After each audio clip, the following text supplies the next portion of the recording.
understand. It's like, yo, he looks so fucking doofy. That's a good way to start this. So. Yo, he looks like he has Down syndrome. Who you talking about? Who you talking about? Who the fuck's that dude's name that Jed's fucking with? Like Kenny? Oh yeah, that motherfucker. Look like he got hit with 3 blue shells in Mario Kart. Before we continue, Jen, because you're gonna hear this. Hey, you're the one fucking him, not us. So God bless you, you poor soul. Susan just seen this, but I showed this to Junior, Elliot. Your brother finally got his huge cock that he was waiting for. I'm telling you. Yo, Junior, what is Elliot? What's this called? Rex Goliath. Rex Goliath. This says the legend. It says the giant 47-pound rooster. Oh yeah, you're supposed to say the giant 47-pound cock. I'm going by. You totally ruined it already. They totally ruined the fucking I'm talking joke. about this big cock in a second, but on the back it says at the turn of the century. That's bigger. We know you have. When we need him. Wait, what? So where's Fat Geralt when we need him? Al doesn't know that joke. There's a scene from The Last of Us 2 that you wouldn't get this, but a couple later. There's a scene called Fat Geralt. That shit was fucking hilarious. But this is on the back. It says, at the turn of the century, HRM, His Royal Majesty, Rex Goliath was a treasure circus attraction. Weighing in at 47 pounds, he was the largest rooster. Our wines are tribute to Rex's larger-than-life personality. With a big, fruit-forward flavors, sure to please. Our Moscato is like sipping on liquid gold. Deliciously sweet and refreshing with pretty floral aromas. Yeah, so I'm drinking my bottle of Rex Goliath. Chris has finally found his gay wine. Go big or go home, okay? And Al's trying it. He likes it too. So I'm not a fan. Al's tried the 47-pound cock. you know what? It's too abrasive. The 47-pound cock just doesn't fit. So I'm going to go ahead and just stop trying to force it. Come on, just stick it down your throat. Jesus. Goddamn, Susan. Shit. Wait, you still drinking? So we drinking sake again? Oh, I'm drinking sake. I fucking love it says sake. Fuki on it too.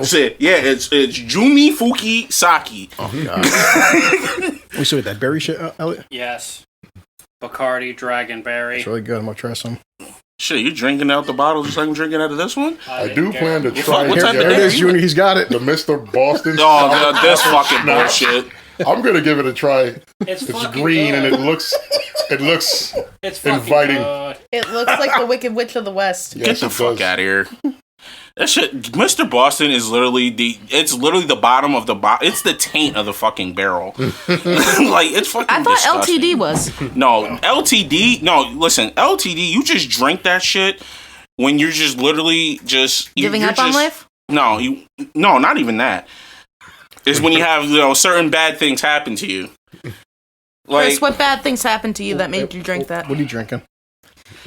Usual Bud Light Lime. I have 2 of them.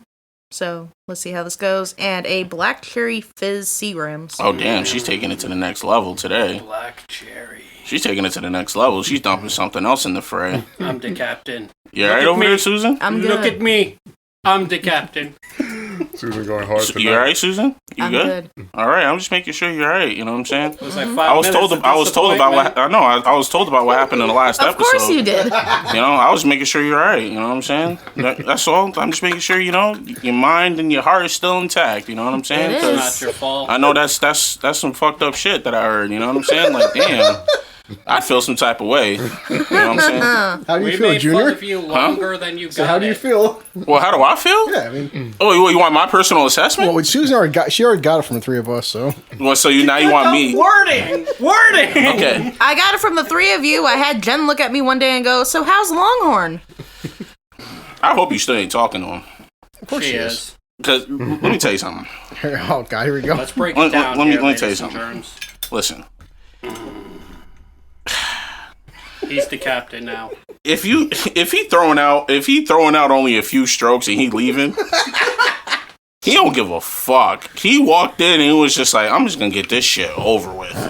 Like, he didn't walk in thinking he was gonna please you. He was walking in like, I need to just dump this off and go celebrate Father's Day.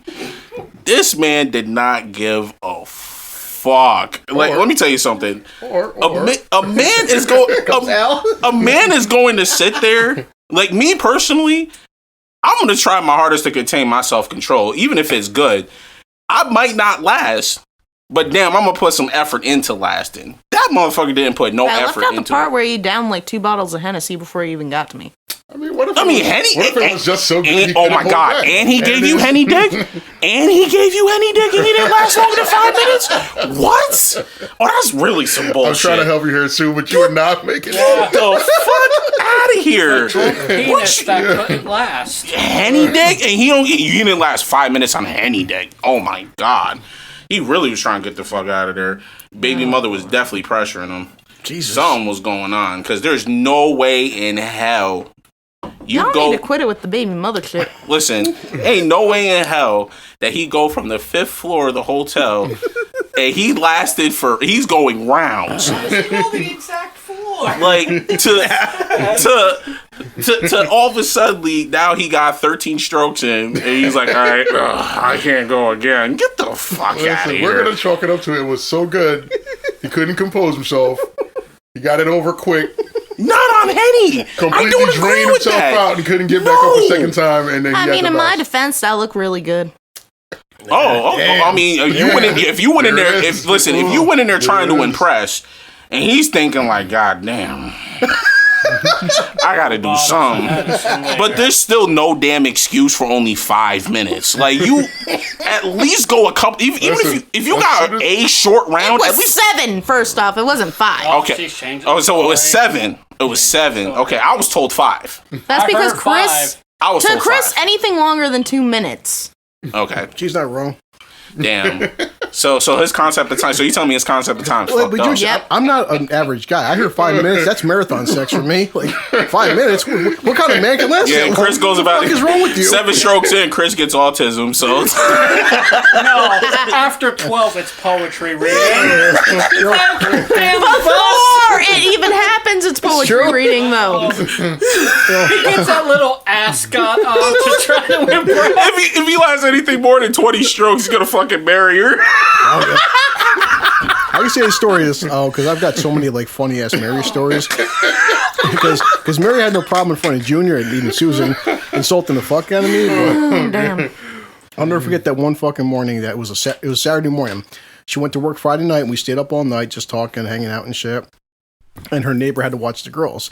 So we're talking about, getting stuff done during the day, paying bills, running errands, shit like that. And just the look on her face, it was half comedy, half like matter of fact. But the way she said to it, she's just tapped me on the leg, like, all right, honey. She goes, listen, we only got 5 minutes to pick up the girls. And we both know you don't last that long, so let's go. And I'm like, it's like, and she's like, she looks at me smiling, but like, it's kind of like, half just like this is the way it is, but like, I'm like, you have to say it like that. But hey, I still love the comment about Snowball. Just came out of nowhere with a tear running down my face. Everyone should have an Indian that cries on command to make shit 100 times better. It's like she says that Chris jokes to wouldn't need an Indian to cry on command. He's already crying. It's like the tragedy. Yo, Elliot should be a meme for that. Tear running down my face. You done fucked up. Tear. I remember one time, like Mary told Junior, she's like, yeah, I can get Chris off in like 45 seconds. He starts laughing. She's like, no, I'm serious. That made me laugh even harder. Like, I was just like, holy shit. Like, she literally actually sat there and said that shit to me because when I was doing Adderall with her, and she literally was sitting there, she was just like, I'm going to tell you this. And I don't want you to like judge him for this. I was like, I'm already judging him, so you might as well just say it. Like, at that point, I'm already judging him. But she was like, she literally sat there and said, yo, I can get him off in under a minute. And she was smiling and so proud of herself while she said it. Hey, listen, that's a reason to be proud. Hey, that's a damn reason to be proud. I was just I didn't tell her to her credit. First, like, we've all been there, but I'm not sure if we shared this story. Everyone's had their first time having sex, and usually you expect as a guy, for the first time you get laid to last like, fucking 20 seconds, 5 seconds, whatever. First time I had sex, it was like long and painful. And I'm like, can this shit get over with already? Like, holy fuck. And she's like, you serious? I'm like, no. I wanted it to end. It was not good. Backseat of a car with 2 chicks for over an hour and a half. And I was wondering, is it this terrible every time? Jesus Christ. Be over 6 feet tall in the backseat of a car with 2 chicks. painful as fuck. His head like this as he's stroking. Yes. Hey, if I had a video camera back then, fuck Girls Gone Wild. Yeah. And how much did you pay him? Like,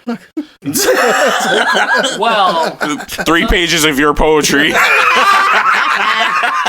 no, I wiped them off their feet because I was. Yeah, he said he wiped them off their feet. Jesus Christ, you're in the car. kidnapping? Are these girls still alive? I don't know. I don't give a fuck. They serve their purpose. Jesus. Hey, not every life has a purpose. Shit, I lasted 5 strokes. My first time. Yeah. That was it. Do you remember, Al? Do you remember how long it's been? Because You shame all men. Get out of here. I don't give a fuck. I admit it. It's my first time. That's still longer than Chris. I'm telling you. The sad thing is, I don't like talking about my first time having sex. My first time having sex, I was so young that it was ridiculous. Jeez. So no bullshit. I was like 9 years old. What the heck? Slinging dick at 9. Al is either a legend or someone needs to call child services. It's not legendary. I had absolutely no fucking idea what I was doing. I didn't understand sex at all. And me and a girl, she's like a year younger than me. Wow. And we were so just. You had sex with an 8-year-old? Yeah, when I was 9. Wow. It's not like I was 30. See, that's how you take shit out of context here. Fucking Trump supporters. But the reality of it is, it's not even a memory that I can rate. Yeah. Because honestly, I didn't know, like, I wasn't even fully functional. So long ago. I wasn't even fully functional in a sexual far way. Away. Well, that is the fucked up part about nature. Is that nature can do that. It's like you're physically speaking, you can do that shit 9, 10 years old, but mentally, it makes no sense. Yeah, like I didn't even understand. Like, no bullshit. When I was 9, I was 9 years old, and I probably should have known. I don't know if I should have or not, but I didn't even know where babies came from at that time. Like at that age, like I had no idea. Still had sex, and since then he's been slinging. I had no understanding. I can't say this though, and my sister and my mother could verify this. There was a time I was maybe 12 years old, and I was trying to talk this girl into like coming to have sex with me in my bedroom on my top bunk or whatever. And like I said, that age, I still had no idea what sex was. It's just you hear the older kids talking about shit and you want to emulate them or whatever. So I talked her into it. We're on my top bunk and I've got her pants down. My pants is down. I'm on top of her. I'm humping. We're not even actually having sex. We're just in the sexual position and shit. My mother walks in, looks up, sees me on top of the girl with my pants around my ankle, her pants around her ankles. Whoa. She closes the door and walks out. I immediately start panicking because I know I'm in trouble. Yeah. She comes back in the room 30 seconds later with a belt and beats the shit out of both of us. Damn. And she takes the girl home and tells the girl's mother what happened. That girl got beat a second time. I was like, it was a shitty experience, but... I mean, that's even like 9 years old. Can boys even produce sperm that early? I don't know. Some can. Some, depending on how early they. On average, they don't. But there are some exceptions where. Well, it's the same thing with girls. Like, you figure once a girl hits puberty is when she first bleeds. Yeah, that's using that there are rare occasions at like 9 or 10, but just boys, like even I don't think I got a hard on until I was like 12. I mean, just like it was weird. Damn. It was a weird situation, man. And then by the time I was a teenager, there was in the neighborhood that I grew up in. Well, actually, everywhere that I fucking could go on the island, there was this game we call Find and Grind. Oh shit! Wow, you heard that? I never heard that. It's a game that we played. Competitive sex game. I never heard it's a game that we played, and I shit you not. If you talk to anybody that grew up in the United States Virgin Islands, they know this game. Everybody that grew up knows this game. It's a game. It's basically hide and seek, where the girls go hide, and if you find them, you get to have sex with them.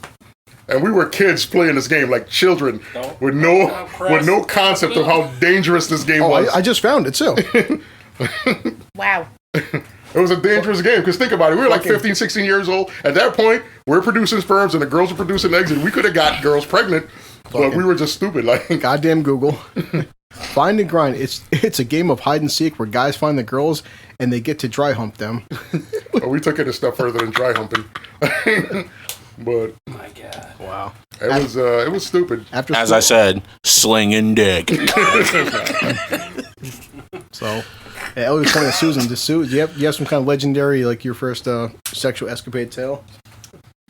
Not really. My God. Damn. Like, it was so forgettable. Not really. Hey, we all told our stories. We gotta toss you in too. Equality. I got another. Stop pouring that shit. I got another word. Me and Al are going to share. This is Mr. Boston. List. It says Master Mixologist, Boston, Massachusetts. That's already fucked This up. is sour apple schnapps. You see, I'm going to pour a little bit out here. It already sounds wrong. I got another weird story of when I was. All I heard was Mr. Boston, and that was just it. It automatic, like, no. There we go. Smells like Junior's tears and bread. It smells like Jolly Ranchers. Actually, You mean my regret of? You mean that's my good. tears of my Holy sadness? shit, that's good. Tears of sadness for the fact that I have the wrong dad? Yes. So, Sue. Tell me that's not good. it actually is not bad. I like it. Hey, equality sucks. I'm just tossing it out there. You're part of the gang. I mean, we know you've had sex before, obviously, so. Yeah. And I know for a fact you're going to have sex again. Because it's going to be with me. It's never gonna happen. Challenge thrown out Sue, there. it's going She's down. going to threaten him with stairs. Remember, I'm in an attic. It's only a matter of time, Susan. As soon as he hits the top of the steps, it collapses. Well, so much for going around, huh? No, it was a guy who was like one of my best friends. We weren't in a relationship, really. The complete opposite of Chris. Like, keep going. Pretty much. No poetry. He wasn't really that big. Damn. Kind of sucked. I've been there. My God. The sex always sucks the first time, though. Yeah, but he had sex before, so. I mean, it might be kind of weird. I've had sex with girls who never did it before, and it was very weird. I didn't know if this sound was good or if that shaking was bad. And like, are you okay? Are you okay? Please tell me if you're dying. As they had the mask over their head and their hands tied behind their backs. In the trunk. No, I haven't found anyone that adventurous, but I still know your safe word. Soundproof room, Sue. How you doing? Her safe word is Mayo Chup. No. That's Al's safe word. No, Al's safe word is Cranch. Yeah. Yes. Yes, it I just is. showed Al that picture. So what the fuck was that? The picture you sent me. I am definitely getting a bottle of Cranch. It says, you tonight. sent me a picture of It is Cranch and going Mayo down. Chup. What the fuck is I was trying to only send you Mayo Chup. It's in the picture. It says Cranch. The Cranch and the Mayo Chup is Listen to happening. her. She's trying to know all the little weird Actually, yeah, Al, details. 'cause- Oh, No. I think it's supposed to be ketchup and ranch. Exactly. Yo, what it is. Elliot said Jen's safe word is Kenny. It probably is. No, there's no Oh bullshit. my It's God, every they time. killed Kenny. Meh. Every time you guys leave, I go upstairs. He's like literally on the living room floor with the dog jumping on him. How much you had to drink? You had 2 beers. Like you are passed out on the fucking. That is literally him every freaking time. But no, passed like on the living room floor, and Jen's kicking him. He can't. fucking Beyond move. passed out. Yeah, off 2 beers. The last time her and Kaya painted My son could his drink 2 toenails beers. and drew all over I him. saw them pictures. I was in tears laughing. Like, how do you have 2 beers? Like, holy shit, that's like, dude, you're like fucking 6'9". Like, god damn. 6'9" for It nothing. looks like shorter than me. Yeah, that hour we missed a couple weeks ago, we talked about that, Sue, but it got racist. We talk about it now. So, like I was saying, a few months back, fucking Al sends me this picture, and I'm like thinking to myself, he's got to be joking because this shit can't exist. So I go to a price shop for myself, and I'm like, this motherfucker's serious. Like, he showed me Heinz Mayo Chup, and I'm like, is this as horrible as I think it is? And yeah, some sick fuck decided to put mayonnaise and ketchup inside of a jar, and I'm like, this can't be real. So I bought it. They have Mayo Chup. They have Cranch. Yeah, well, We got Mayo Must. I first knew Mayo about must? Mayo Chup. I brought this shit home, and it started getting ridiculous. Where it's like, I told Al, I was like, they either put heroin in this shit or crack. Or like, I'm putting this stuff on shit it doesn't belong. Like, telling you. I had a bowl of Rice Krispies with Mayo Chup. Like, I shit you not. I put it on everything. I put that shit in soup. I put it in rice.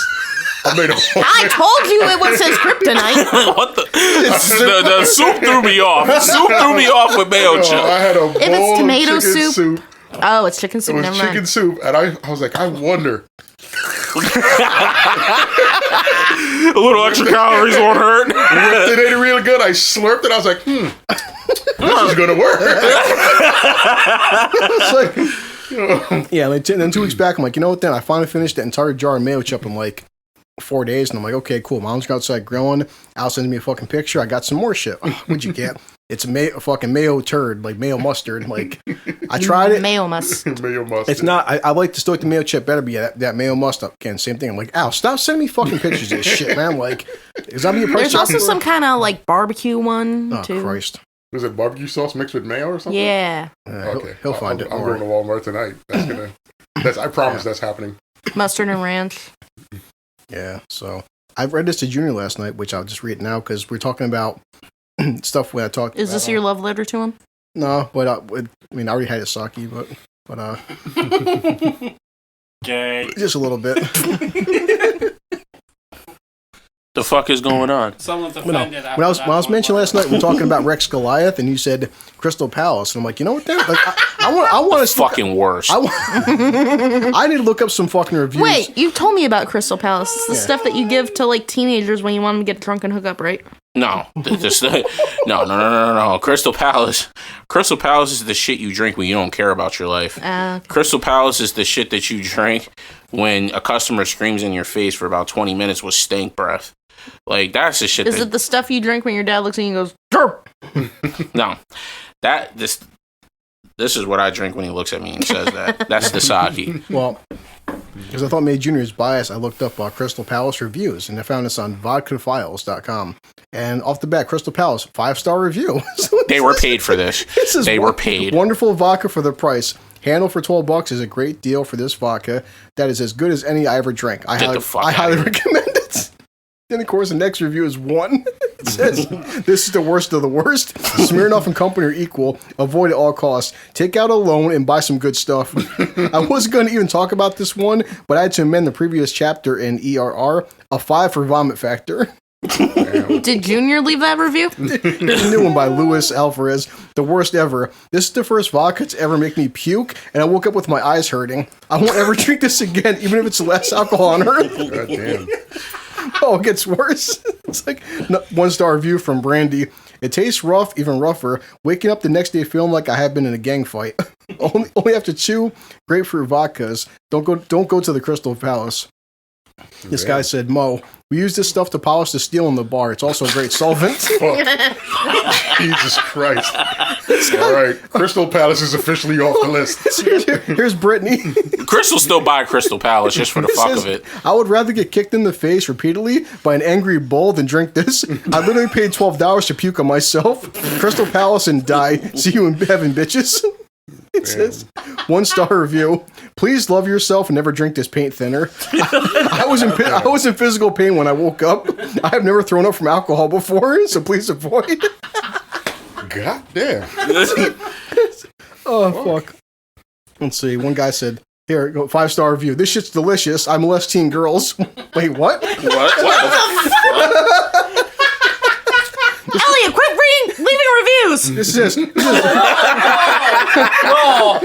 I'm a classy man. 21 and above. This is Jake Lawley, 5 stars, very rich in flavor. You wake up with fresh breath the night before after drinking this tasty treat. 5-star review. Fuck out of here. Get the fuck out of here. Only one man can stop Crystal Palace. Okay, this is Fat from Daryl. Kayla. Kayla said, if you love vomiting, feeling as your eyeballs are going to explode from your head for 24 hours straight, gagging at the thought of something you haven't consumed in almost 5 years, and feeling as though you could possibly die, then I recommend Crystal Palace. Jesus. Let's see. This is great. This is the absolute worst vodka I've ever had. Tastes like poison. It's a step below moonshine. Made the big mistake of drinking the bar brand. Never again. Oh, let's see. Here's another one from DJ.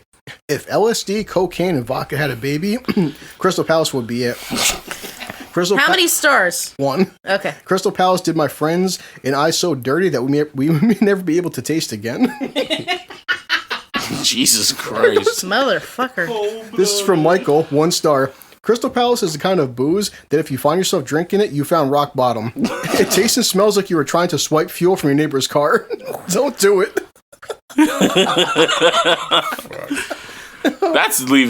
Those are honest reviews. Here's a 5-star review, okay? Oh my God, get the no. When I think of Crystal Palace, the word that comes to my mind is majestic. Get the fuck out of here. This delectable nectar single-handedly aided my fight against COVID. Wait. Hold on. COVID-19. He said nectar. He's like, mentally, physically, and emotionally. Crystal Palace isn't only an intoxicant, it's an exception to the 5 senses. Get the fuck. Allowing the drinker of a total body experience of refinement. Oh my God, Mark finally found alcohol. If we could get Mark here, I would have a blast with Mark, but yeah. You would have a blast His picking on back Mark. would break just leaving the house. Oh, Christ. So, we got a new Florida man challenge. Go ahead. Today, naked Florida man stood in the fire and chanted gibberish. Mushrooms did it. Christ. Oh, boy. I had a video I wanted to send you the other day of some random guy. It was on New Scotland Ave. Guy was buck naked in the street, screaming and ripping buses apart, like trying to pull panels off of buses and shit. Somebody recorded it and sent it to me. Well, somebody found it on Facebook and sent me the link. It was the funniest shit I ever seen. Did he drink Crystal Palace? Is that why he was doing it? Probably fucking drunk off Crystal Palace, but shit was just funny. It was just hilarious. There was an adult man walk naked in the fucking street, screaming at the top of his lungs. What the hell is that? What I gotta look it up to talk about this. What the fuck is that? That storm that's coming to us? Is it from? The sandstorm? Yeah. Listen, it is that sandstorm is 2020's way of letting us know that it's not done with us. Pretty much. YouTube fat girl. God. Do it. But for the 3-second one, do it. Yeah, it's okay. This happened June 26th. Lord help me. The Sahara Desert dust storm moves into the U.S. God's not here today, Sue. And so, dust lofted into the air by a few dust storms across Africa and made the 5,000-mile journey across the Atlantic, the Caribbean, the Gulf of Mexico, and now it has moved into the United States. The Saharan dust will overtake entire states. Wow. Even southern Illinois and Ohio may get into the mix. That's how far north it could get pulled up. An area of higher pressure over the southeast will allow the Saharan dust layer to move into the Gulf Coast region over the next couple of days. Yeah. Portions of Texas, Louisiana, Alabama, and Florida could see milky-looking skies and enhanced sunset this evening.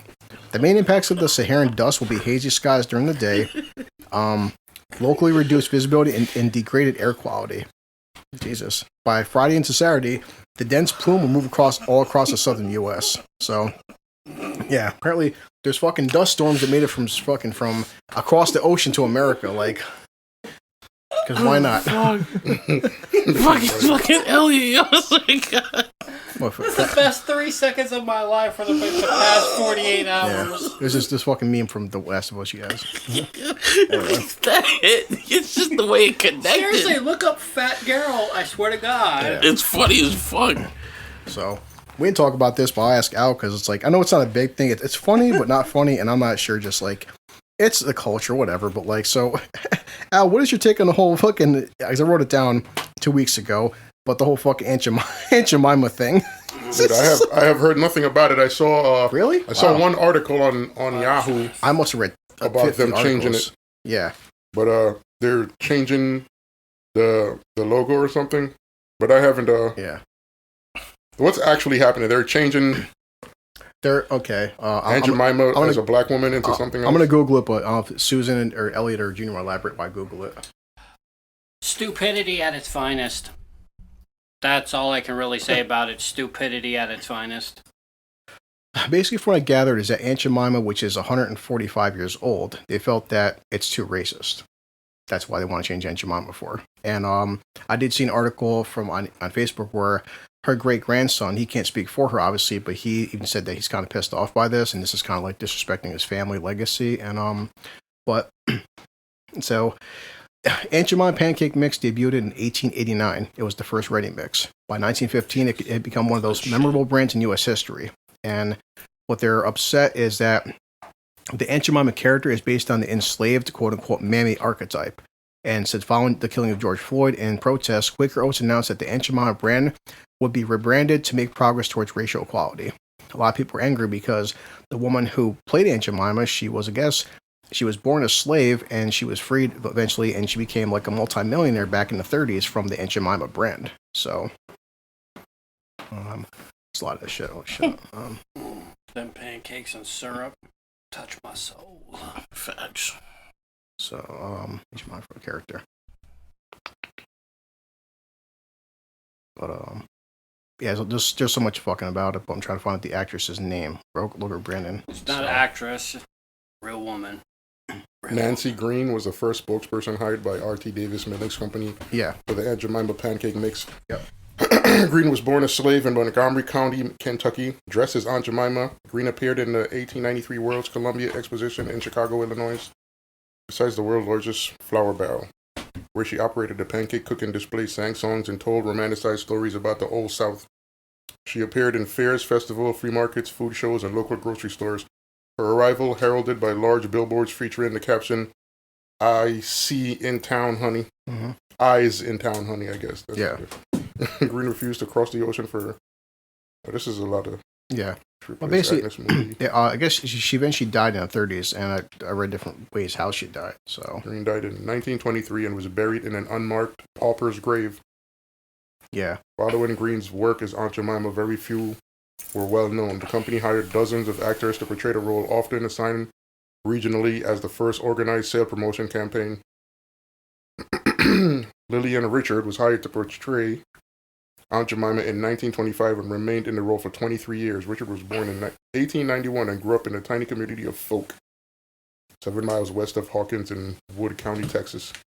She moved to Dallas in 1910, working initially as a cook. Her job pitching pancakes was based in Paris, Texas. After she suffered a stroke, circa 1947 to 48, she returned to Folk, where she lived until her death in 1956. She was honored with a Texas historical marker in her hometown, dedicated in her name on June 30, 2012. I ain't gonna lie to you, them pancakes was special. That's one of the things where, you know... There's like a bunch there's literally a bunch of different names here. Anna Robinson, Anna Schultz Harrington, Edith Wilson, Ethel Ernest Harper, Rosalie Moore Hall, Aileen Lewis. There's a long list of women who played her. Yeah. I guess Nancy Green was the first one considered. She was the most famous one. So, but I guess from what I've just read from a lot of people said on Facebook and like Twitter, just like that these women were, they had very productive lives and they had very wealthy lives, and like this brand, gave them a good living and stuff. So it's like, but it's just one of the things like, I've never in my lifetime had any friends or family ever buy Aunt Jemima pancake mix of syrup and feel like, oh, I'm supporting racism, and it's like that's so. Because people don't know their history, because people see something and they immediately just have to assume that every little thing is racist to some extent. And it's just like, and because it is, you got these loud ass, these loud ass offended people that gets offended by every little fucking thing that just sits there and goes on fucking social media and just shares all this dumb shit and gets immediately offended, and it's just dumb. Like, it's just dumb. Like, there's people at work that... There was, like, this customer that was at my job and literally sat there and was just like, oh, I'm offended by how you got the way that, these black people are wearing these masks and the way that these white people are wearing these masks are different. Like, get the fuck out of here. Everybody's wearing their mask the same way. Like, why are you here? If you're getting offended by the stupidest shit, stay home and stay on social media. Nobody has fucking time to deal with your shit. People that come out here and work for a fucking living and, put food on the fucking table and shit like that, they don't got fucking time to sit there and worry about what the fuck offends your stupid, fragile ass. Get the fuck out of here. There was 2 main actresses, I guess, Nancy Green, but the grandson right here, this is from doyouremember.com. But it says he is the Who's he the grandson of? Okay, it says Lenar Evans Sr. is the name of the great-grandson of Anna Short Harrington. Okay, because Nancy Green, they're saying that the reason that people are offended by her being part of the label is because she made the company a lot of money and she died poor and penniless and nothing was passed on to her family. Like she didn't get anything out of it other than the recognition of doing it. And the company made all this money from it. Yeah. And according to this, the grandson here of Anna Short Harrington, he's saying differently. For his grandmother was, I guess, the second woman to represent Aunt Jemima. So, because according to him, it's like this woman Harrington, she was Quaker Oats discovered her in 1935, and she was cooking pancakes at the 1935 New York State Fair. She was then hired to dress up as Aunt Jemima and toured North America while promoting the brand. It says she was known as the third. That's why official Aunt Jemima. The first one was Nancy Green, a former slave who originated the role with a headscarf and apron in 1893. But this is what the controversy is about. It says, although the Aunt Jemima character was not created until 25 years after the American Civil War, the clothing, dancing, enslaved dialects, singing old plantation songs as she worked, all harken back to a glorified view of antebellum Southern plantation life as a happy slave narrative. The marketing legend surrounding Aunt Jemima, successfully commercialized on her secret recipe, contributes to the post-Civil War nostalgia and romanticism of Southern life in service to America's developing consumer culture, especially in context of selling kitchen items. Yeah. The African American women formed Women's Columbian Association and the Women's Columbian Auxiliary Association to address the exclusion of African American women from 1893's World Fair exhibition, asking that the fair reflect the success of post-emancipation African Americans. Wells was incensed by the exclusion of African Americans from mainstream fair activities. So-called Negro Day was a picnic held off-site from the fairgrounds. Oh, this got a long thing, but basically they profited off of these people and they excluded them from, I guess, whatever was going on, specifically this World Fair situation. Yeah. Well, I don't know. Like I've seen, it's been a big talk about the past couple weeks, but like a lot of people are just like, does it have any kind of really ties to it? Is anybody really? Has it bothered anybody past 150? I don't know. It's just like I guess people didn't know. This is just. Yeah. I get it. I get why this would piss people off. Yeah. Like it's just one of the things where whether you knew or I knew, but it's never been like a big staple of growing up where like we were buying. Well, people just didn't know. Like it's like if you don't know, why would it bother you? It's one of them type of situations. If you don't know about it, it's not going to be a thing. Yeah. So well, I showed this to you yesterday, but now Junior, Elliot, and Sue are here. But because it's anything nowadays with any guy related stuff or people being falsely accused.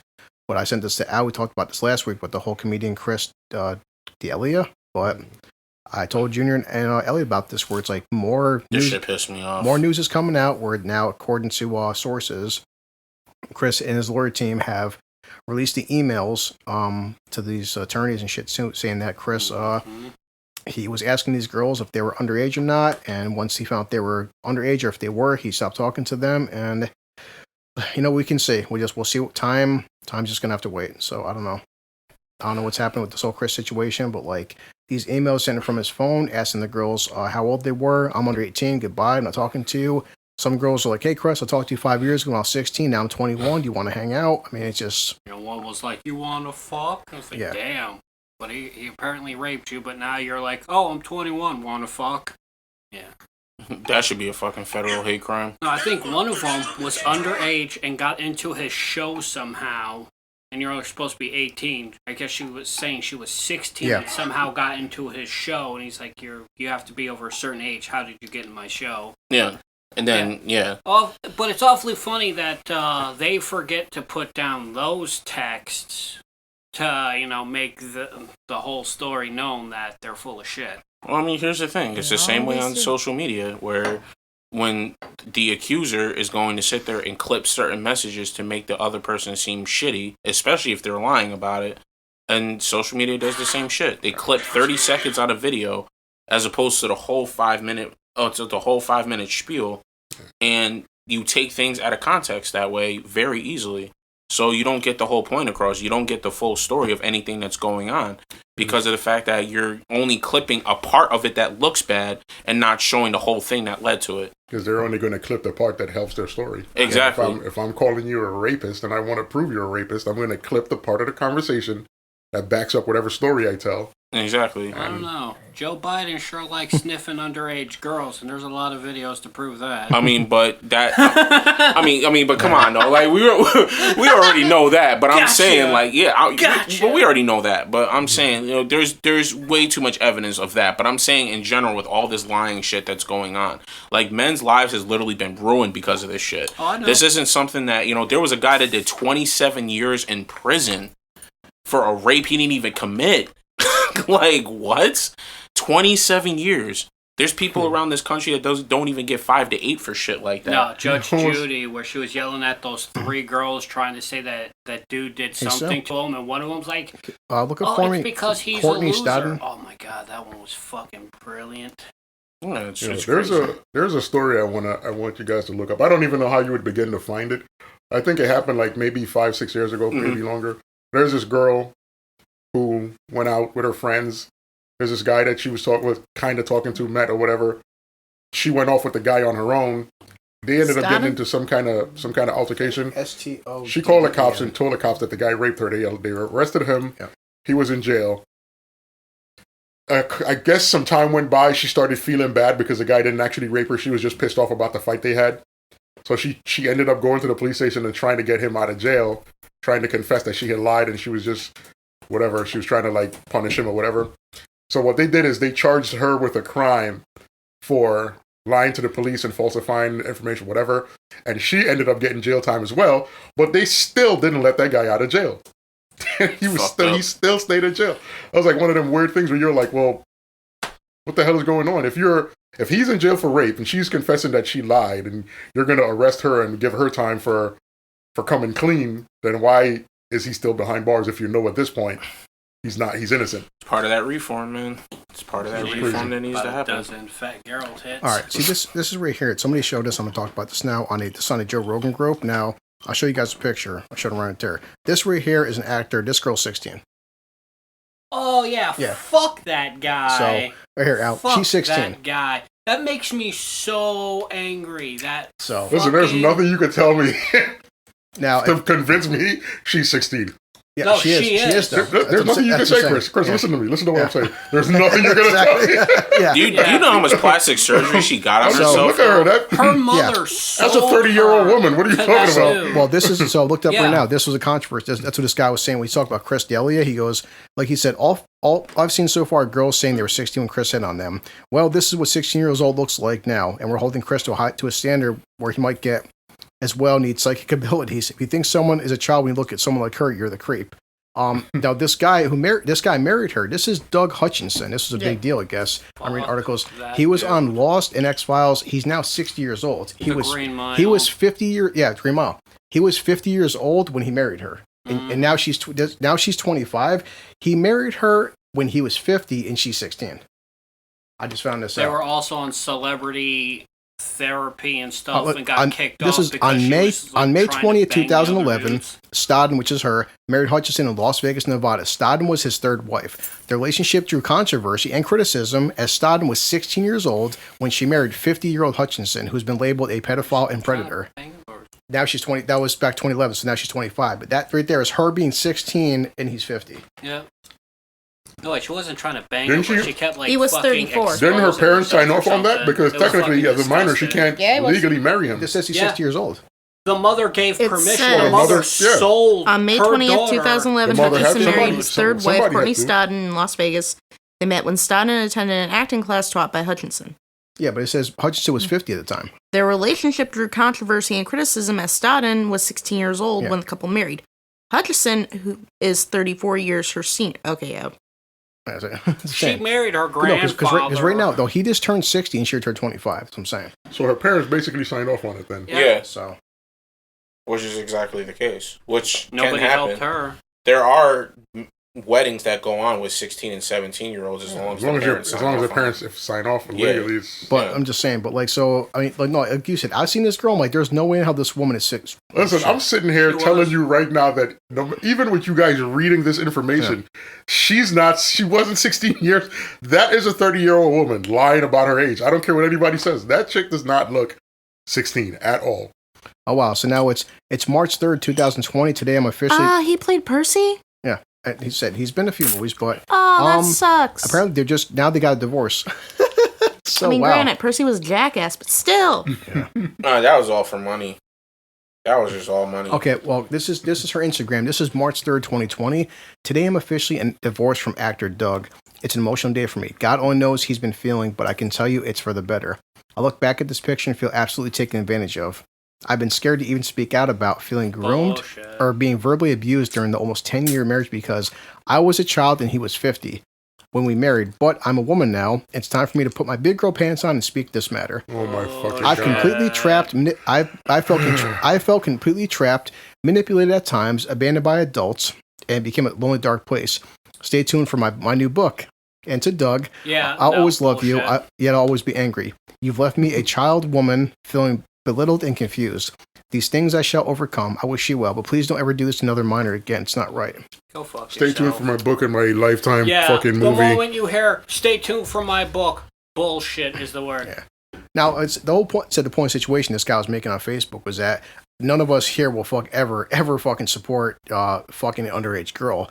But like I would say, if you should, guys, anybody, if you listen to this, go fucking Google this woman and 16. Hope that's no way in hell that's what she is. I mean, this is. But you can never see this girl's picture, and that's a 16-year-old. So first and foremost, she was 16 years old when she married him, which means her mother signed off on it. Which means that if she's mad at anybody, she should be mad at her fucking mother for signing off on that.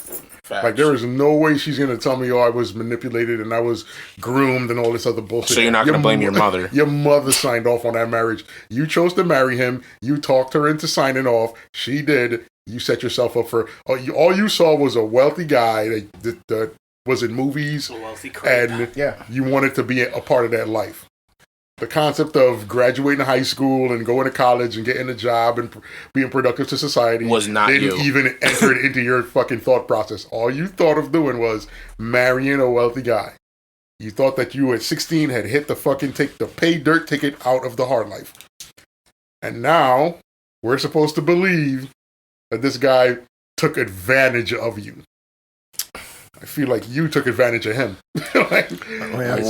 And again, you see a picture of this girl too. I mean, what guy, okay, now she's 25, so it's not creepy, but it's like, even pictures of 25, like what guy in this room wouldn't fuck this girl? Like, listen, with the how she looked at the age of 16, you cannot tell me that she wasn't doing everything she can to attract that kind of man. Exactly. Like, she went out and got a breast job, got fucking her face done. She had plastic surgery. Fucking, she was doing everything she can to attract one of those type of guys. She wasn't planning on working her way through life. She was looking for the easy road. And then she found it. And now she wants to whine and cry and wants me to feel bad for her, which I don't, and I won't. Nope. Because if anybody ruined her life, it was her mother for signing off on that bullshit. Facts. Yeah, that's why I said. So as of right now, it's like Chris, Delia, he is, but like Al seen this last week, and it did piss Al off, and it should. Off the bat, he's been friends with people in the industry, different comics, and just based on accusations, like, oh, here's Whitney Cummings, oh, I'm so deeply offended and upset that Chris could do these kinds of things. Has there been a lick of evidence yet, or proof? The thing that's fucked up is now, like, with some of these girls that put out their version of evidence, and then he had to go into his fucking emails to put out the entire email for you to see that these bitches are leaving the whole story out. They just want to make it look like he did something bad so they could get some kind of money out the deal. I'm pretty sure they tried to, like, blackmail him, pay us, and this will go away type of deal. Yep. That shit is crazy. It's like, so right now, I mean, it's like, if some 16-year-old girl, and we've all fucking been, right now, I can go to a fucking bar, and you see a picture of this fucking girl, this chick, she could say, oh, I'm 21, she could even have a fake ID. They don't always look 21. It's like, this chick at 16, like, she could have fucking passed for 30, honestly, like, if you're in a fucking bar, arrested. If you're literally putting her out there putting yourself out there with fake ID and information saying you're above this age. And you know why they do that? Fucking Because get the girl. the reason that girls do that shit is because there is no repercussions for them. It's Exactly. illegal for me to sleep with a 16-year-old, but it's not illegal for a 16-year-old to sleep with me. So if she has a fake ID and I don't know she's 16 and I happen to find out 3 months down the line that I've been fucking a 15-year-old, I'm going to land in jail because this bitch is a liar. And nobody's going to give a fuck that she said, it's all going to be, well, you're older than her, you manipulated her. No, this bitch is a liar. When I said, yo, where's your ID? And she produced an ID that says she's fucking 21 or whatever, and I went with that. Now I fucking got to do jail time because this bitch is a liar. And there is no repercussions for her because she's young. Mm-hmm. And another thing is too, you look at feminists and how they say like they're not equal to men, and they're trying to be equal to men, but it's just like in a legal system, you have so much of an advantage over us, especially in situations like these. All you do is cry rape, domestic violence, whatever. We're in cuffs. We're in jail. And that's the fucked up shit. Like, it's fucked up that sometimes guys have to be punished for fucking simply making a mistake. Yeah. Like, I'm gonna say this straight up. If you're a fucking pedophile and you're out there hunting children, then fuck you, go to jail. If I'm on the jury, you're done. Like, But if you go out to the club with intentions of having some drinks and hooking up with a chick, and you go home with a girl that tells you she's 21, and a couple months down the line you find out she's a fucking minor, and you try to cut ties with her, and now she's blackmailing you because if you don't do what I say, I'm gonna tell, then you're in a world of hurt, my friend, and there's no way out of it for you. Yeah. I feel like they need to fucking pass laws that fucking if they catch a minor, male or female, with a fucking ID that says you're older than you are, there should be some kind of jail time behind it. I don't give a fuck if you're 16 or 15 years old. Harsh jail time. I'm not saying harsh. I'm saying like give them a year behind bars. None of this parole shit. None of this fucking home. 5 years. Home. I don't want to take a 15-year-old and stick him in jail for 5 years. I would, because the guy's going to get so much worse. He's going to have it on his record that he's a sex offender, which will follow him for the rest of his life. That's 1 true. year You're is right. fucking shit. 5 years and put it on a record. Call it the cry wolf syndrome. Like, this bitch is a liar. Yeah. Fucking liar. Cry wolf means she will lie. I really just want a year of their life taken away, and they have to register on a brand new registry, like you said, cry wolf syndrome. Yeah.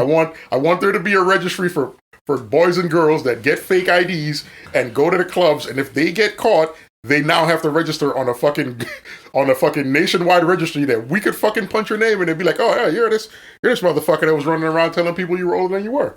Also, too, you also need a registry for people who lie about, domestic violence and rape charges as well. Yes. Yeah. They need a registry for that too, because it's bullshit, and they need to get some time behind bars as well. I don't care about a registry for people who lie about being raped. What I want for them is harsh jail time. Yeah. For a person that says this guy raped me when he didn't, I want that person in jail for 20 years, mandatory. I need you to understand that if you haven't actually been raped, this isn't a game to play because it's not worth it. No. That's somebody's life. You ruin somebody's life. If you cry, and the thing that's dangerous is that there are women out there who will say that they've been raped just out of petty spitefulness. And that shit is dangerous because you could, if you get charged with rape, you go to jail for a certain amount of time, you get out, now you got to get on the registry. Once you're on the registry, your life is over. Because you have to enroll in special programs in order to work. Because everybody isn't hiring a fucking sex offender fucking registrar.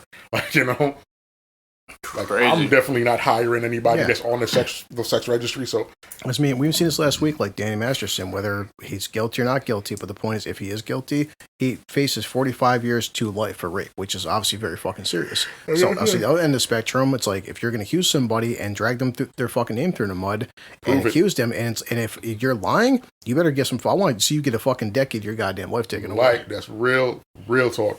Because if he's legitimately molesting young girls or violating young girls, then I'm all on board for the let's fucking prosecute this guy to the fucking fullest extent. If he's not, and these bitches are lying, I want them to get the same amount of jail time that he would have got. I want them on the same registry that he would have been on. I want all that. It's got to be, turnabout's got to be fair play. It's got to be the fair on both sides of the coin. That way, if later on they try to say some other guy did it, look it up like, well, she did this before with other people. Can we believe her? There has to be undeniable proof. That's just what it is. Yeah, but social media has turned people into a bunch of blubbering idiots. You could say that the moon is literally made out of cheese, and you're gonna have fucking idiots out there. Oh, let's go! I'm out of cheese. Let's go to the moon. This is the thing. Like, fat girl needs to come through that door and fucking hit him. Proof is proof, no matter what. Though, no matter how much crying they want to do on social media, if a girl is raped and she walks into a fucking hospital and says, "I've been raped," and they do a rape kit and they find some guy's DNA in her and they find trauma to her vaginal area where she's been forcibly assaulted, then yeah, she's been raped. And if they get that guy, prosecute him to the fullest extent of the law. But these girls that fuck around and be like, well, I dated him for a little bit, and now he wants to have sex with my sister. Oh no, I'm going to teach him a lesson. Now she's crying rape, and there's no way to prove that you raped her because she's not going to the hospital. She's not getting a fucking rape kit done. It's just her word against yours, and the system is most likely going to side with her. Yeah.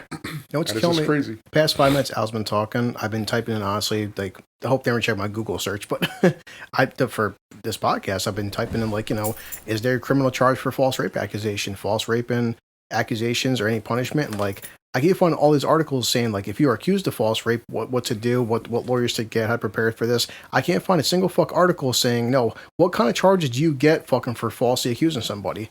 Funny, I can't find a single fuck article on that shit. Slap on the wrist. Amazing.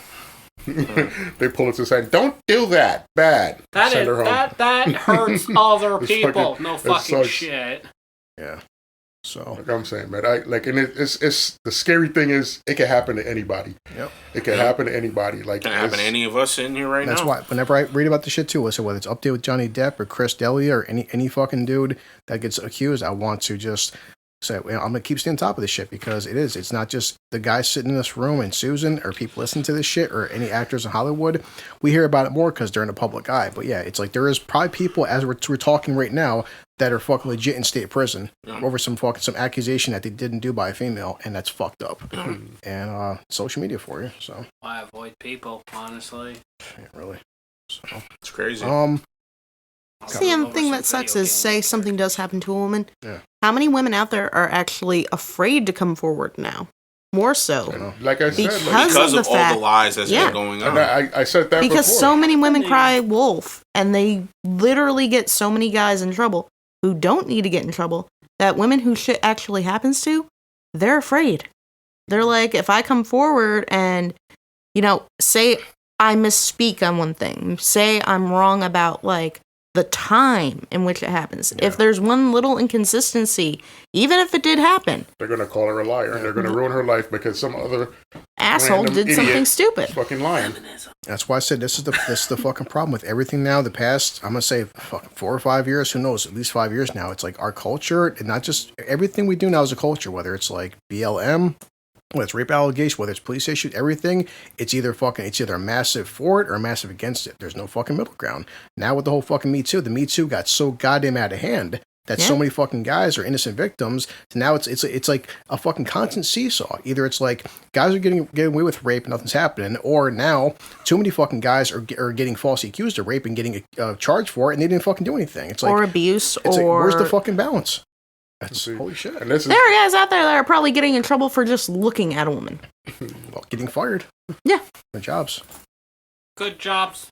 Good job giving with that report today. He tried to grab my ass. Can you prove it? No. Well, Stern's talked about that with Sal, making a joke because they work for still Sirius XM, but even Howard's like, one time Sal was like, Howard, the fuck do I say anymore? I can't say, like, you're wearing a nice shirt. Even Howard's like, no, don't even say you're wearing a nice shirt. Just saying, hi, how was your day, goodbye, move on. And like, then that becomes this whole almost fucking like tense working environment where you're like, damn, it's like all these women are like, oh, these guys are all antisocial. We're not antisocial. We say, hey, that's a pretty fucking shirt. Like, your hair looks nice today. What, you sexually harassing me?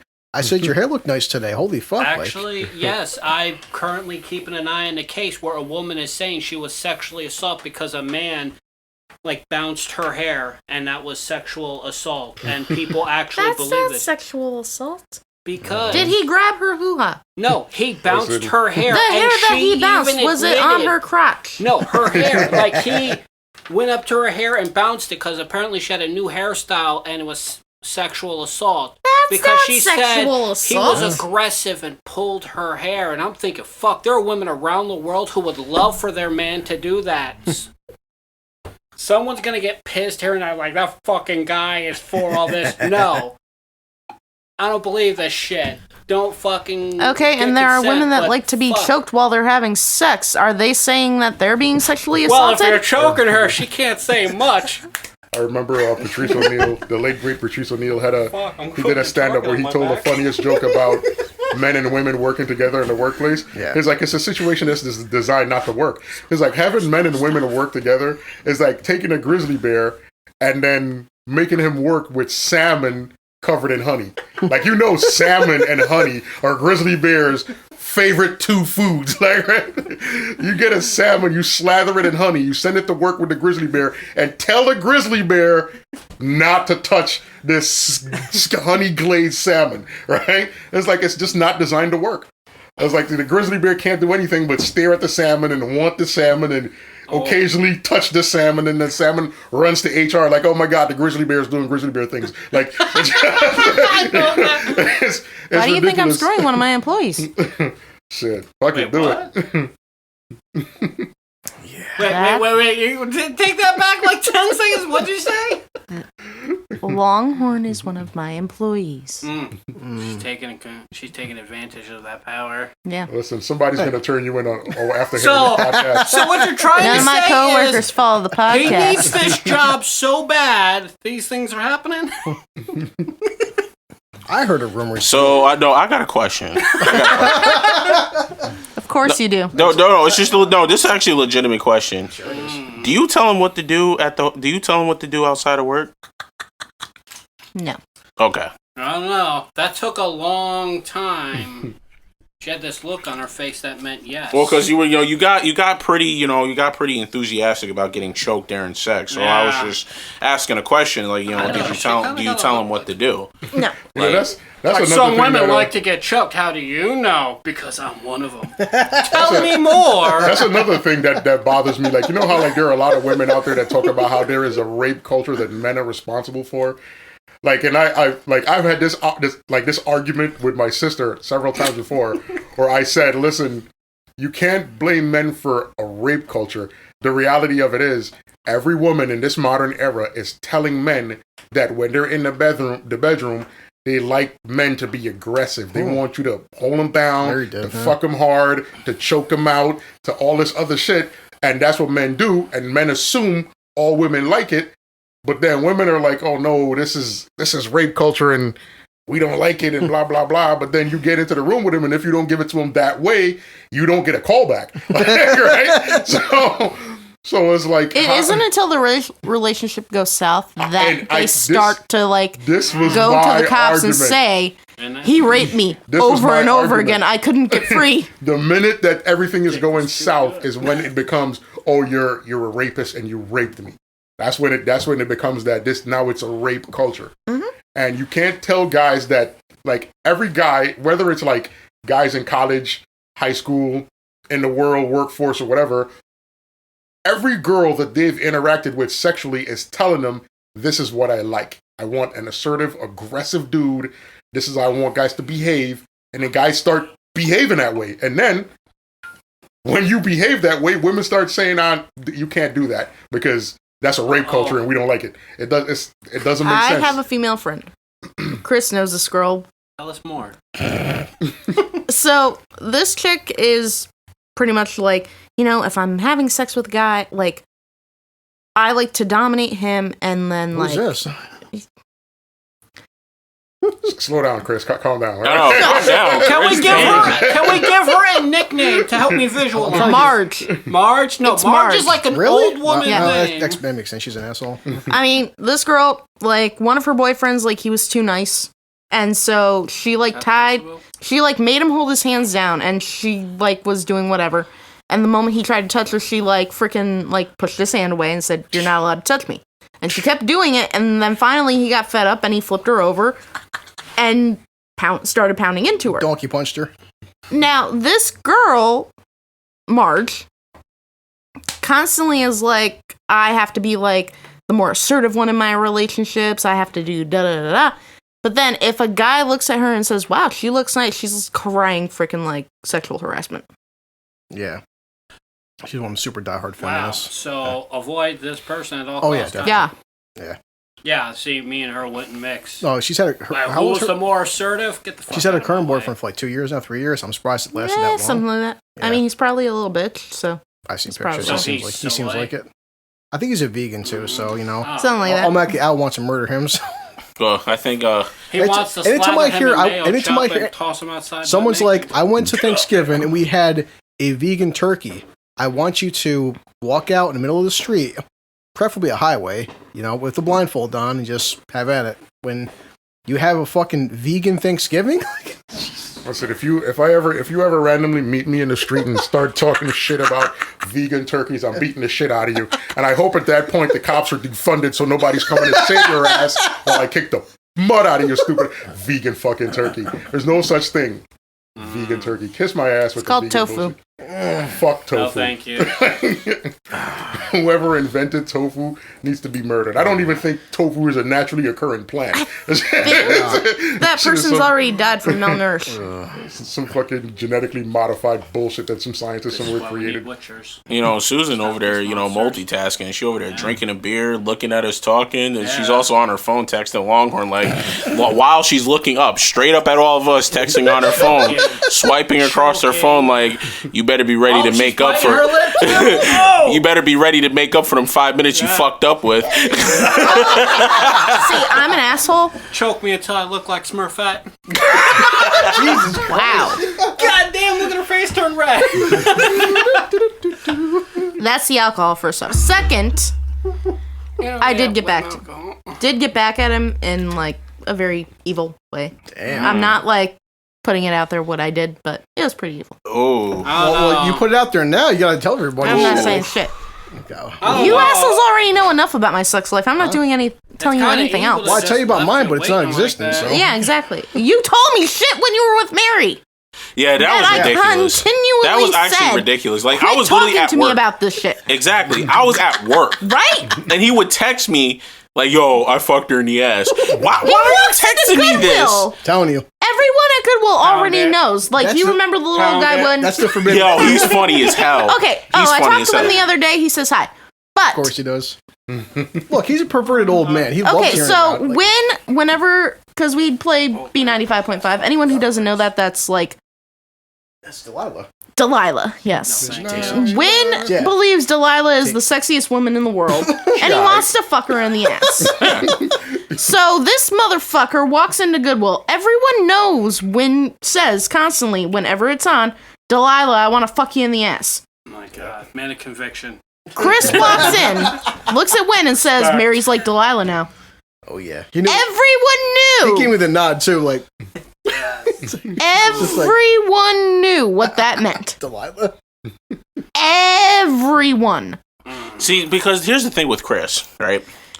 He has no Chris shame. likes to talk about his conquests to an Are extent. they or are they pity? No. Yeah. Yeah, it's pretty much pity. You know, well, I wouldn't say there's so Potato, much potato. pity. Exactly. Exactly. You He's need still to tell the fucked. snowball story, though. It doesn't He's ha- still fucked. No, because Junior doesn't get. I'm not. It's not conquest. It doesn't. No, It happens. no, Me having no, sex is oh like it's like God, the fuck. no. It's like a red moon. Okay. You need to tell the snowball story, though. No, don't God. fucking do it. I'm throwing a bottle.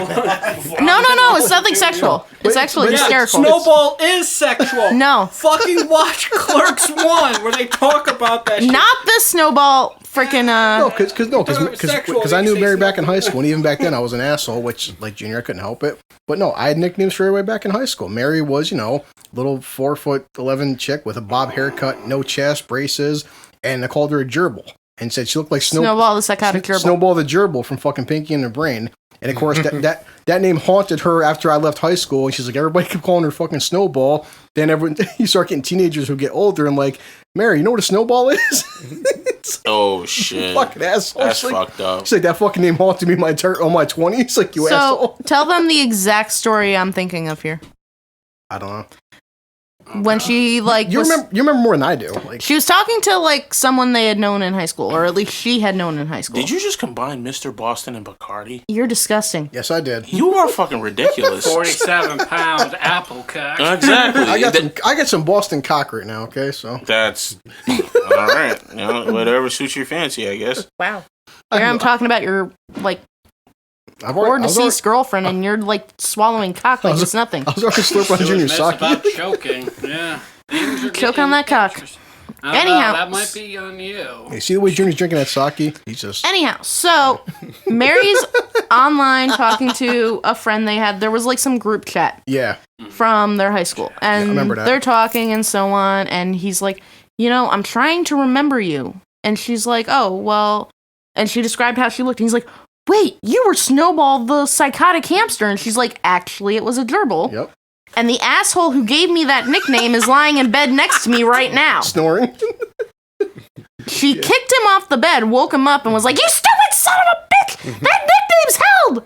Yep. May have been hell for her, but shit, it got Chris a huge win. Everyone knows too. I got this from my friend Junior. He taught me how to be brutally honest. You didn't get it from Junior. You had it before you ever met Junior. Like, but it's like, I already had like a little bonfire going, and Junior came up with a big ass, thing of gasoline and taught me how to like ignite the flames of hell. I don't know. I'm What glad I didn't know person, any of you in high when they school. are dating the mother of their child, this is the point where they're actually supposed to be in love, not the point where he hates her. They're together. She's pregnant. He's calling her a fucking moose. I mean, well, look at her fucking nose. I mean, she had a Junior, gigantic. this was back when she was still decent looking. She was bad at blowjobs even then. But it was just like her nose was fucking gigantic. So it was just like. Junior, this was before we all knew she was Satan. But I knew she was Satan. Then why didn't I you? don't know. Do you think That's Chris kind would of a listen to me? compliment. No. Yeah, good point. Because Robert said the same thing, first and time I he's seen her- not going to listen The to him. first time I seen her in a bikini, she had a rockin' body, and boy, that changed. But Oh, yeah, because she just turned into fucking Shrek. So So she she's has pregnant layers? with his child, Yes, a lot of and layers. he's calling her like a moose. yeah, The baby's born. He looks at the baby. He's teaching him to call her moose he did. Yes, instead of mom, mommy, mama. moose. Looks at him, goes moose. It starts no. with the same two letters, so I can understand it. No, but you want to know what's crazy about the whole that whole situation though? Because I was up at his house a lot. Yeah. When he was always calling her Moose, and it would always make me laugh really hard because at one point she was cooking at one point and she made my plate first before his because he kept calling her a moose. And I looked at him, I'm like, I'm not gonna eat first. This isn't my house. Like that's disrespectful as fuck. But she was like, I'm sick and fucking tired of him calling me a fucking moose. And I was just like, damn. But then I looked at her nose and I was just like, I understand why. Because when I tell you, she had a fucking honker. Like that shit was fucking And huge. she still does. Yo, I mean, God, I saw her one time at fucking Starbucks on Western Ave. And that was like a fucking enlightening moment for me where it was just like, holy fuck, that's what she looks like now. She gained some weight.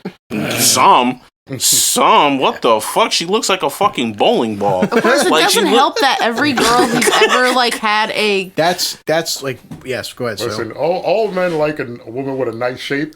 And telling you, That was not a nice shape. That's not a nice shape. That's not a nice shape. When I first met round her, is still a shape. It was bowling ball with curds in it. when I first met her, we were still doing drug runs back in the day. every girl Chris has screwed, Yes. had a relationship with, something along those lines, at some point or another, they become fat. Hideous. Yes, they Not do. just fat, but Hideously fucking. fat. But they become hideous. Is it called? It's like there's something in your DNA. No, there's something in like that. sperm infects Exactly. them. It's like he makes them Chris's They sperm go puts from being fucking decent- 1,500 pounds on him. go from being decent looking to turning into Shamu. Remember fuck- I call it Every the first time Chris eDNA. blows a load, and you're going up 200 pounds. That's warning. We'd have days. Mary hops on Facebook. She said, I want to see all your exes. She's going through all my exes on Facebook. She's, oh my fucking God. She's like, I don't want to break up with you. It's like, they all get fat. I'm like, yep. And I remember, Sue, when Mom was over in Washington Avenue, I never forget that day where it's like, it was a mid-August day. And she's like, I'm coming over to see, she brought the girls over to Mom's house. I'm like, okay. And she came out she came out the car. She gets out and she had this fucking pure like black leather outfit on. Her tummy's hanging out and shit. And she's weighed 105 pounds. And she walks up, "Hey, honey, how are you?" Gives me a big hug. And as I said it was in slow motion how much I fucked up. I'm like, "Oh my God, honey." I'm like, "Look, you look so wonderful." She's, "Yeah, I dressed up. I look wonderful for you." And I'm like, "Yeah." I was like, "It's good. Like, you look so jiggly." And it's funny how I say jiggly as I'm saying. It was like that. It was like that scene in Christmas Story where it's like, yeah. So she had this big smile. But he didn't say fudge. She had this big smile on her face, and the second I'm saying, "You look so jiggly," and like within half of a fraction of a second, it goes from brightness to like pure what?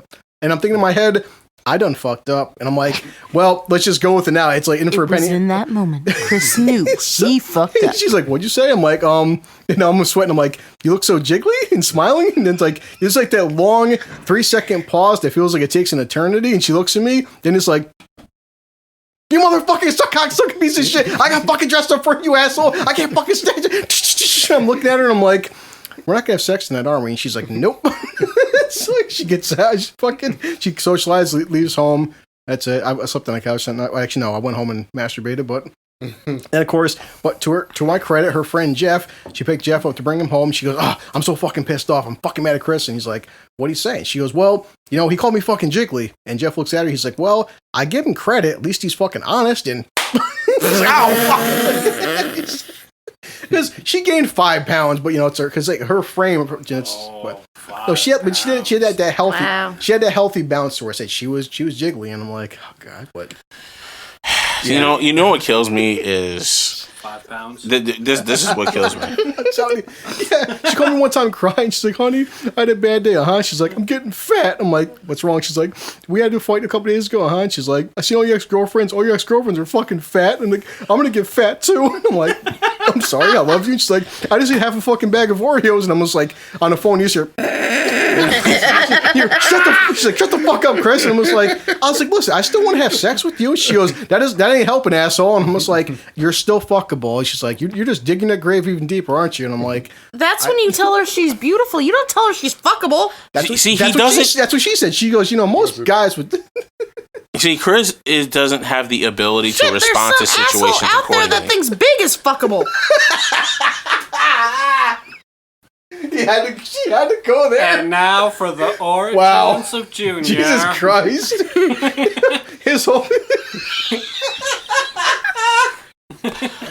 I'm only going to say this once. I'm not sober enough for this. I am only going to say this exactly one time. The floor is all yours. But he said this same line twice now. There is nobody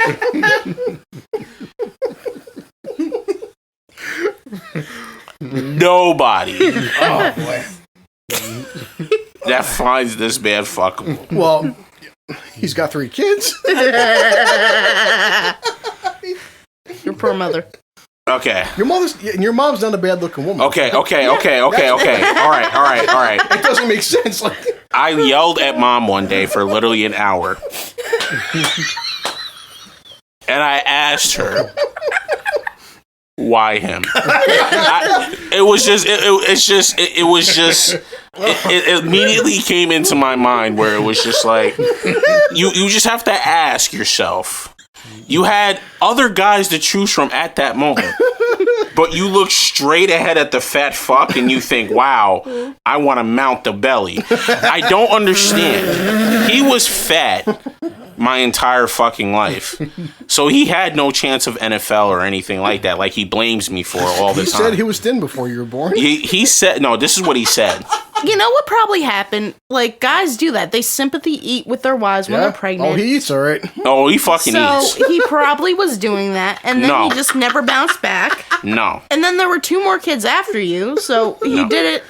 Wait. He was fat before she got pregnant. And she even said that. My mother said it. Chris was right there. Wait. She literally said he's been fat his Chris whole life. Chris isn't going to remember it. Chris doesn't even remember his son's birthday. I can remember stuff after. Wait, hold on. Marcus and Malcolm, how old are you guys? What's their age difference? Malcolm's 1.5 years. Yeah. Marcus is 5 years. Yeah, so it means they were fucking a lot. Like, That's what I'm saying. It was pissing me off. Like, it was just like, what the fuck? I mean, your dad, 3? Your dad was banging your mom all the time. Like, Okay. All right. They got it in. Okay. Jesus Christ. All right. Is there any back problem? Yeah, there's no way he was on top. He. I'm sorry. Tell us, Drew, why? That big sweaty bald head. I literally asked her why. Like, I just asked her why. What did you see in this guy? What did she see in him, Drew? I don't understand. I damn, don't. Drew. You know what she said? I don't know. Which that had to have made you angrier, Drew. I'm just like, what the Christ. fuck? And you know what pisses me off even more? What, Drew? When I was living with him, I had to hear sounds that you cannot unhear. I listened at one point in time to this man have sex. So and there it was have been other women. no. There's this other woman. This other woman is so fucking skinny. Oh my God. Like, she literally looks like a fucking black toothpick. Like, she looks like a fucking velociraptor. Like, she literally looks like a fucking fossil with a little bit of skin. She has a unique look to her. Like, no, it's not unique. It's fucking disgusting. Like, she literally looks like 3 crackheads put together and fused into this little thing on fucking 3rd Ave. You know what pisses me? His dad wasn't. Listen, she was 96 Clearly. pounds. She was 96 pounds. He's fucking 385. Okay, let's already get that through. Like, that no symmetry at all whatsoever. So you know who's on top. Like, Okay, Clearly. this is what gets me. I mean, she would have died. It was like 2. Wait, are they still together? no. I don't even want to know. Dan, he killed her. I don't even want to know. They experimented. She was on the bottom. He killed her. She doesn't have 70% of her teeth. But anyway, Ew. here's the thing. Well, I mean, that's what happens. He tried to hold up that belly to give a blowjob. But she was probably great at it. right in the It was 2:00 in the morning. It was 2:00 in the morning. And I woke up and I heard some of the raunchiest sounds I've ever heard in my entire fucking life. When I tell you, it was like I was on fucking Nightmare on Elm Street. This was not, I really wanted to go outside and meet Freddy Krueger and have this motherfucker kill me in my sleep. Like, I was gonna go up to him and say, can you please fucking kill me in my sleep? Anyway, I woke up and I just heard so much gastral noises. Like, God. you gotta understand, like, you hear smacking and you hear gas noises coming out of his room. Like, I was like, what the fuck am I hearing? No, he was like this. No. Was It wasn't more even like- like that. It wasn't even like that. Not that fast. It wasn't that fast. Come on, it's him.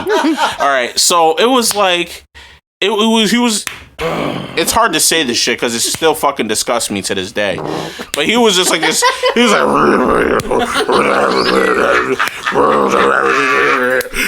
I'm like, what the fuck am I listening to? I was like, I'm listening to a fucking zebra have sex. Like, it's like, I mean, would it have been a zebra, though? no. That's A kind of fucking insulting. hippo. It was, listen, you got to understand the sounds I heard come out of that room, and then he had the nerve. Was it a hippo trying to fuck a mouse? Boy. He had the nerve to come to my room and ask me, "Did you hear that?" Like, in the Poor Jer. bathrobe. Poor Jer. you got to understand. I am mentally scarred from this man. Sure. Mentally scarred. Sure. Like, he is like my kryptonite. Like, he literally. He's your mayo chop.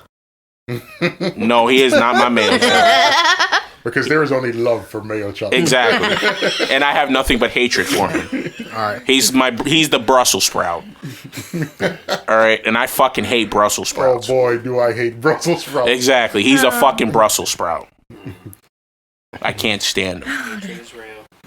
All right. Speaking of that, so Al, because it's like that's your, I mean, it's hard to tell what's going on nowadays with everything, but like being at Mayo Chup, you have this like sick, unhealthy obsession with this thing. So Very much so. It's not sick and unhealthy. That is perfectly healthy to want mayo chop on everything. Because if loving mayo chop is soup. wrong, I don't want to be right. like I have to know what there's got to be some line. Like where's your line drawn? Now that we have to ban Aunt Jemima for being fucking racist. Like what would happen that was so horrible by the makers of mayo chop? We're like, you know what? I can't support this brand anymore because of their. I'm not worried about it because technically they don't ban they didn't ban Aunt Jemima. They just banned the way the bottle looked as a black woman. The syrup is still going to be there. Okay. So I don't care what they do to the mayo chop bottle as long as the mayo chop is still there. I could care less what they do to the bottle. I gotta go buy some just to piss people off now. Oh, man, But I got some Aunt Jemima and Buttersworth. You ain't gonna stop me. I'm gonna buy the Crunch. I'm gonna go buy some I mayo don't chop use and that some mayo stuff. must. God. I'm classy. Put them on separately. You know what kills me? Your Is- jeans. Well, besides that, but it's just the fact that what really kills me is there was this fat fuck in the grocery store. And it was pissing me off because I was with Mom at the time. Mom was obviously telling me to relax, to tell me not to go crazy because I really wanted to fucking slap the shit out of this fat fuck. Like, he literally sat there. He was staring at the candy. And he was literally just, like, farting and fucking coughing and fucking burping. And it fucking stunk. Like, in that fucking aisle. Like, it stunk like fucking diaper. And it's like, I go up the aisle. All I want is to get some fucking Arizona iced tea and go about my business. That's it. But why is it when I want to do the simplest shit that an inconvenient fat fuck decides to ruin my life for that day? Like, he literally just, you could smell it from like 3 aisles down. Like, it fucking, literally, I was like this, what the fuck is that smell? Like, I literally started yelling because it pissed me off. And it's just like, he was sitting there like, he's all angry. It's like I saw red at that point. Like, I almost burst a fucking blood vessel in my eye because he's literally laughing, fucking farting and smelling and fucking, like, it's just like, oh my fucking God. Like, Elliot, you don't stink. You know what I'm saying? Like, you're big. You know what I'm saying? You're tall, you're big, but you don't stink. I take care of myself. Exactly. I don't understand why these fat fucking pieces of shit thinks it's okay to come in public just because you're an obese or morbidly obese fuck to not wash. I take 2 showers a day, that's why. When I wake up and sometime middle of the day or night, depending on how hot it is. Because it fucking sticks to my skin. I hate the feeling, and that fat person smells no fucking joke. That shit. Trust me, I've gone to stores and fucking 400-pound people on the little scooters, and I'm just thinking, man, I want to kick this shit over. No, if they lean too much to one side, it's gonna tilt, and I fucking like, come on, holding a $5 bill in my hand, come on, motherfucker, tilt, fall. I don't know why. I want to replace it with a car battery so they get sent flying out of that shit.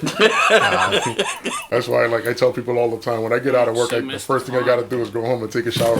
I don't stop anywhere because I refuse to be a stinky fat guy at any point of my day. Like, I'm not subscribing to the bullshit. Like, I will not do it. Because if I was president of the United States, that's public execution. Jesus.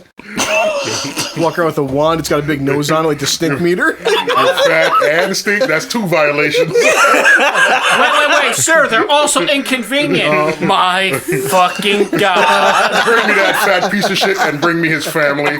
Everybody's getting punished. Fucking public executions. Alcatraz will be reopened because it's just an island, so all that stink won't hurt anybody. So I think else. he's going to be kind of person where he doesn't want to kill people. He wants to make them really suffer. So, like, you know, guys, there's a really big problem. the animal kingdom, like, lions and stuff, and whatever, coyotes and shit, different animals. They're low on food. Polar bears right now are starving. So, what's a good alternative to feed polar bears? Fat people.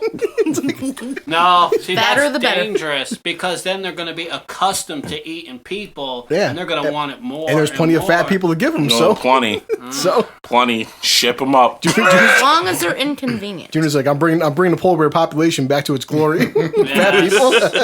Yes. I mean, look what they eat. Yeah. Seals and some of them. God damn. They look like people. Well, there you go. Just kind of rolling around on Like the my dad, he ice. looks like a fucking thirsty walrus. He laughs like one too. He laughs like one too because he can't get like a full laugh out without breathing really heavy. He's like he's clapping his fucking hands for some water and shit. Like, I almost feel like he has to hold his chin up to laugh, or else it kind of jiggles and suffocates. no, he always leans back. Like he always leans back when he Gotta laughs. kinda, like be like this. Like the air has to like come just like straight down, like at a 90-degree angle. So like- it looks like he's ready to swallow a sword, but So, it's really Sue- just to get the best air. Yup. You've got more beers than you, and like we're slowly, unraveling the mystery of everything that surrounds you, which is Yes. kind of fun because you're not making it easy for us. Tell But like, me. I Gotta know more. I heard a rumor, so you can confirm or deny this, but like, so I heard your current sexual activity buddy that he's put tattoos on you. Yes. See, I didn't know that. This is new Please information say it's for the not group. his name. No. Thank God. I'm like, we don't do branding up in here. Do you have a tattoo of a bull? No. Okay, so you don't have Is it Longhorn, a like cool the official, flip like the. It's like the official brand of the Longhorn is not on you. Then, all right, I got you. Yet. Not yet, anyway. I don't know. That might upset Al as he is challenged. He has thrown Oh, no, his hat listen. into the ring. I'm not here to step on Longhorn's toes, but I'm just here to get me some Sue. Because I just heard like I didn't know what to think. Sweet What kind Sue. of tattoos Okay, they were. who is giving you this information? I have my sources. I Don't worry. cannot reveal my sources to anybody. So but, you like, throwing it back for some tattoos? Okay, he did the tattoos before we ever started doing that. Okay, just making sure. I was asking a question. You killed Al!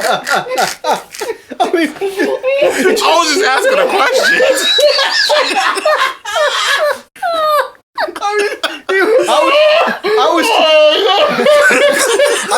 I've been friends with him too long because I'm thinking it and I'm waiting for him to say it. Then you throwing it back?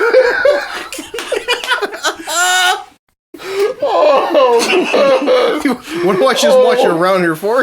You just put a whole image in my head. It's like you put a barcode on you, like fuck. Oh my god. Were they tastefully tattoos, or did they have like his own brand name where it's like this is I was here. I don't know how the tattoo industry works. Like, We giving it up for tattoos? Shit. Basically, if there's something I want done, I'll give him the image, he'll draw it out, and then he'll... all right. He's never charging you. What? That's Yeah, he really right. isn't. That's the perk. I mean, he's getting something for his I mean, he's time. getting something. Well, here's the thing. He's a part-time tattoo artist. Yeah. So therefore... That's I don't know. That's if that's you're a great. friend of I his support it. or something like that, Well, like they he'll need to give tell you a me deal. his name and where he works because I'm not paying those So- prices.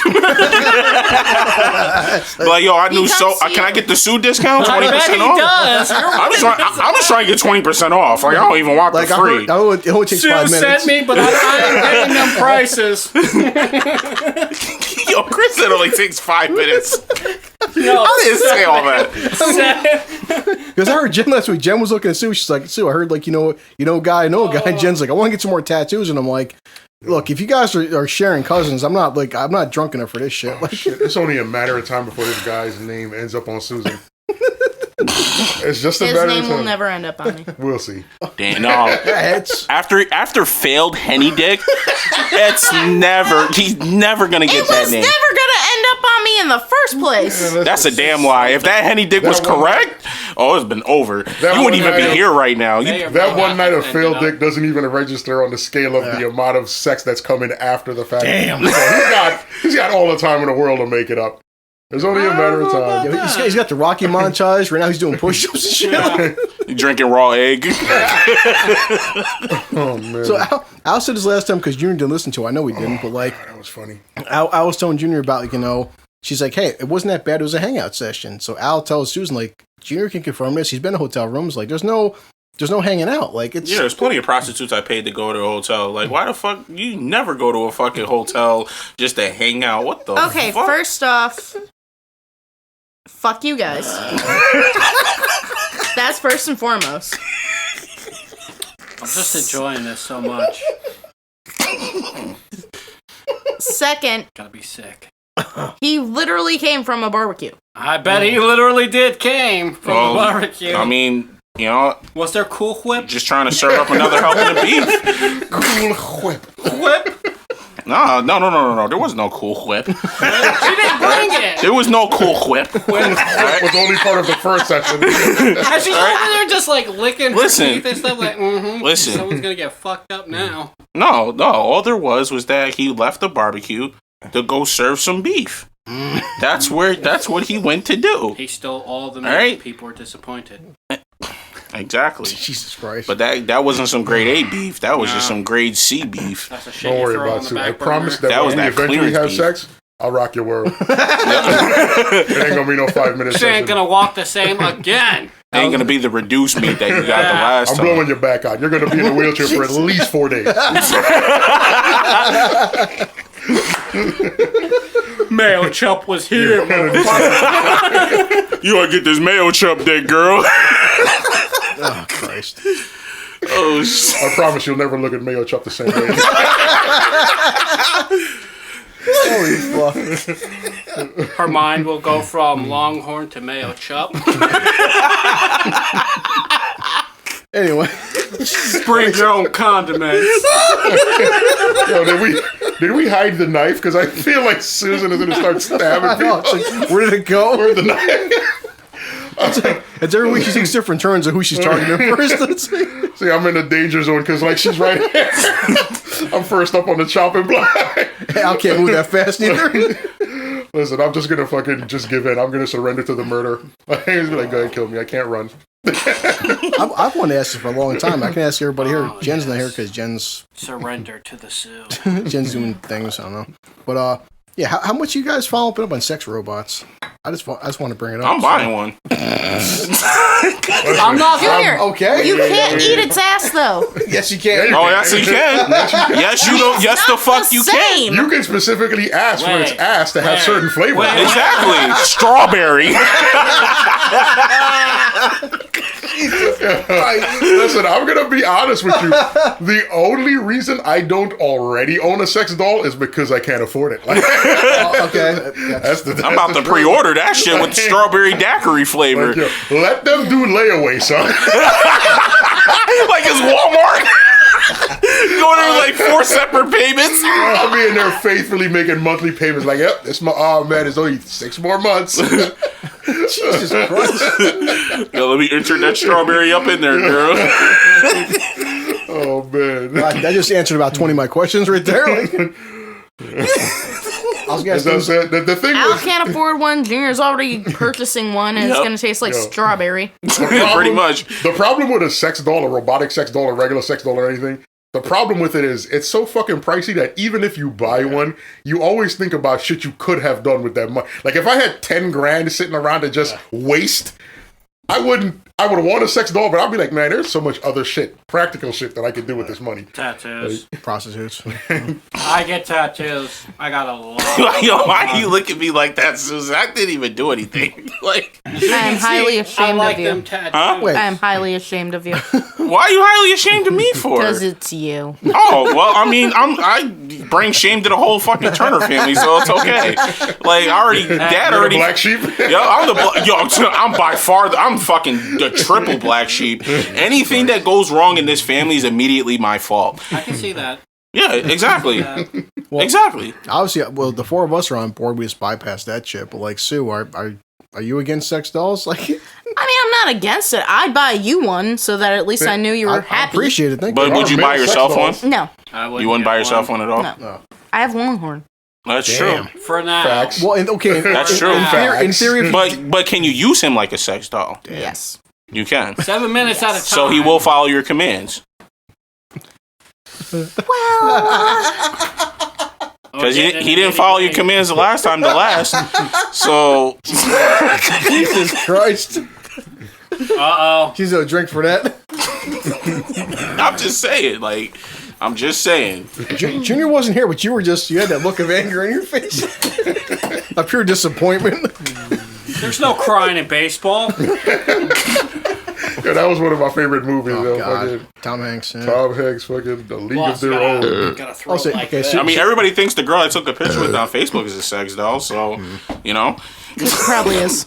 huh? Because she probably is. Yeah. I mean, shit. If she was, then she wouldn't have denied me the first time I asked. But We never find Chris. It'd be like that Rick and Morty episode. He'd come down for something to drink and go back to his room. Yeah. So all right. So if you didn't have your sex buddy, would you be against one or for one? Would it matter?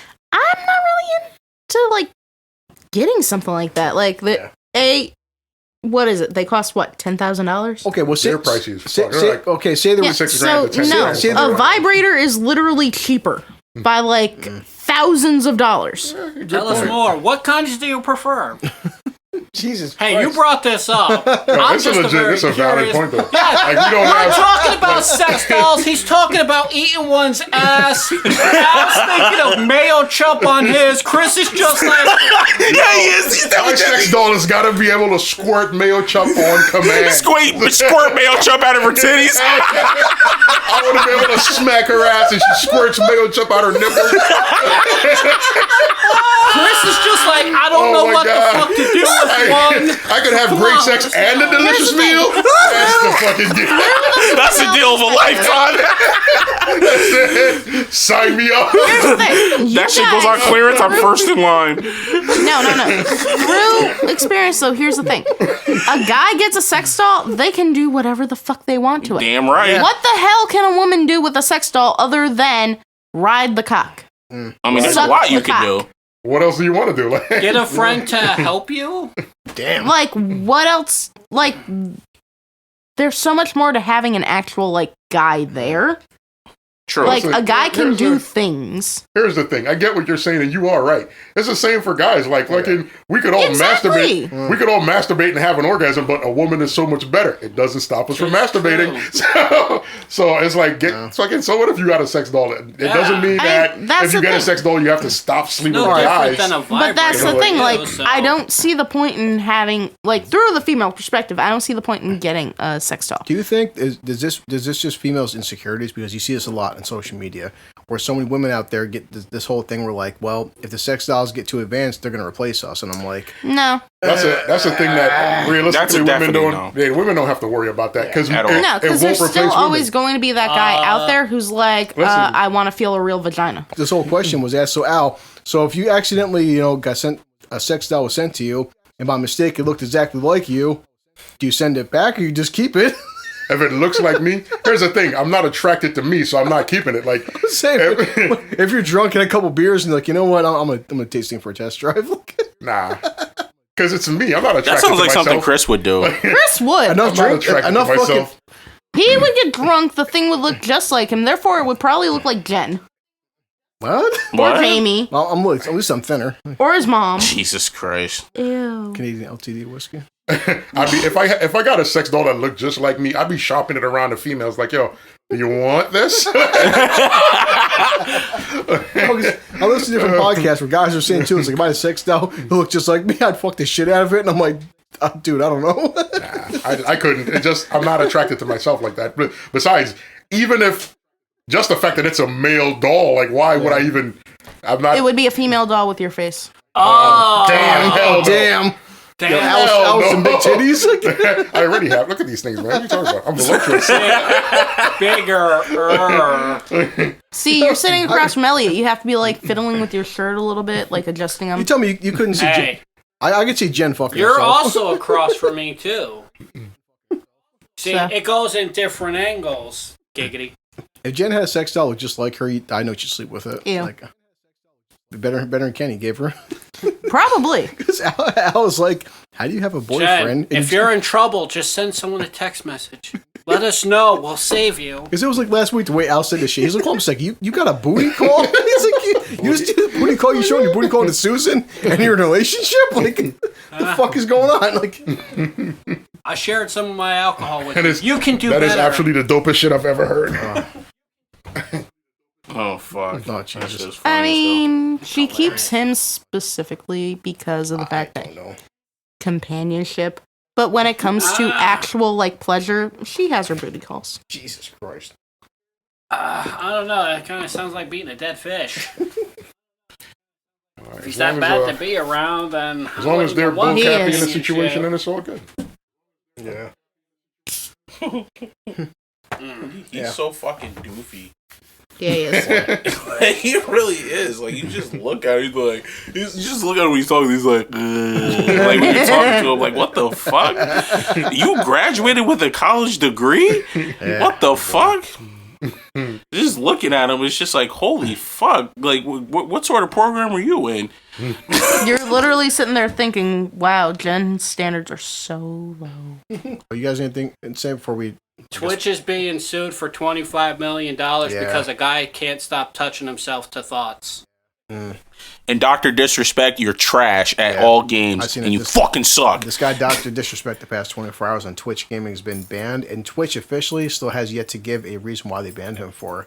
A lot of people were like, this guy just signed some kind of like multi-million-dollar deal with Twitch, and they just straight up just kicked him off Twitch, and like there's been no, as of right now, reason why they've officially banned this guy off Twitch. And I've just had a ton of fun with this, whether YouTube comments or like through Twitter saying, hey, oh well, the guy's a fucking asshole. He's a toxic fucking person.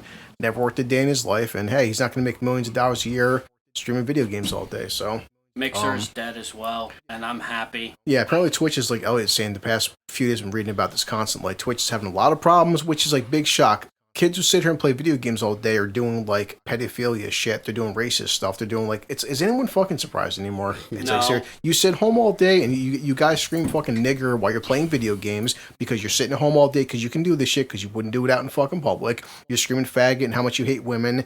Now it's like a bunch of Twitch streamers have controversy with like young kids, and it's just so much toxic bullshit. I'm like, stop giving these fuckers $5 or $10 or $25 a month to sit around playing fucking Fortnite and Minecraft.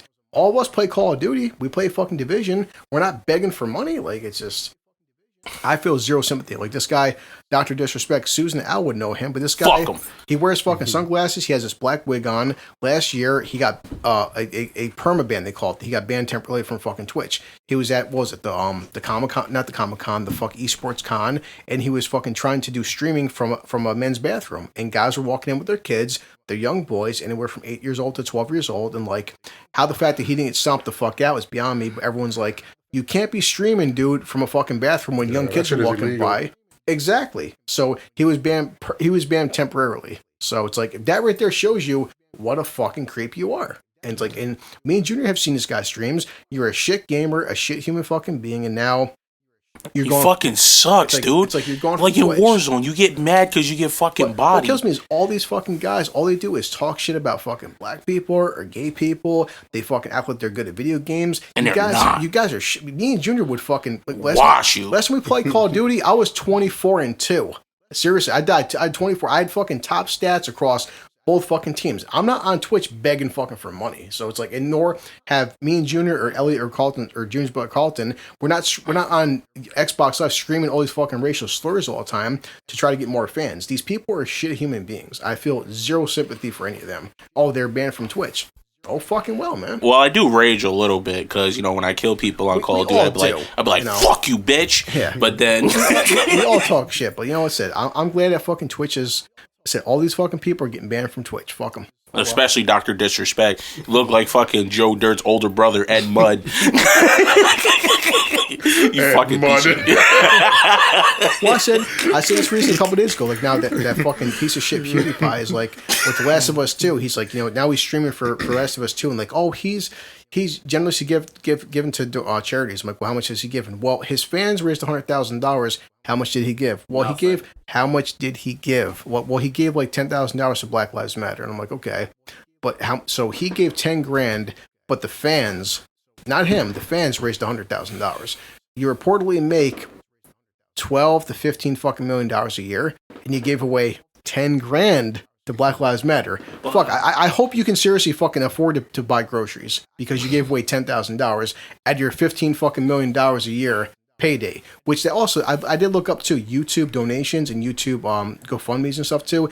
That is also tax deductible. But I mean, again, dude, you gave away 10 grand when you make 15 million fucking dollars a year. Holy Christ, you're generous. It's like, seriously, coming from the guy who was calling fucking guys, you said the N-word repeatedly playing video games, but you know, you have to apologize to Black Lives Matter by donating a whole $10,000, bro. No, remember, go fuck yourself. He also paid people to hold up signs to kill all Jewish people as well. So, but I'm sure when he donates like another $5,000 to Jewish funds, that $5,000, bro, I'm telling you, like if I take right now out of my pocket a penny and throw a fucking penny into like black fucking funds, like dude, I'm so charitable giving a whole fucking penny of mine. My God, that penny will do wonders after I steal it. But Dr. Disrespect, I challenge you to a fucking gunfight and I'll beat your fucking ass. My Xbox gamer tag is use monster, bitch. Any weapon, I'll fuck you up. I definitely want to talk with Al and Jen and Susan about later on about, you know, this is a big fucking article thing I want to discuss about.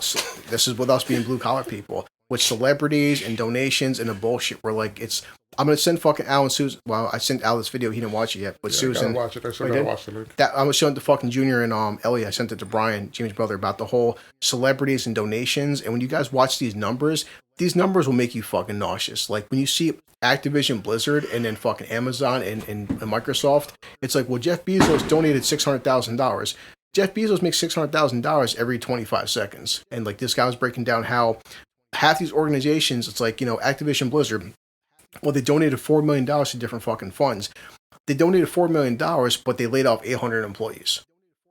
So it's like, you're really not fucking actually donating because you just laid off 800 fucking people. So it's like, this guy's numbers, it was scary. And this is what Al talked about in the past, and being blue collar people.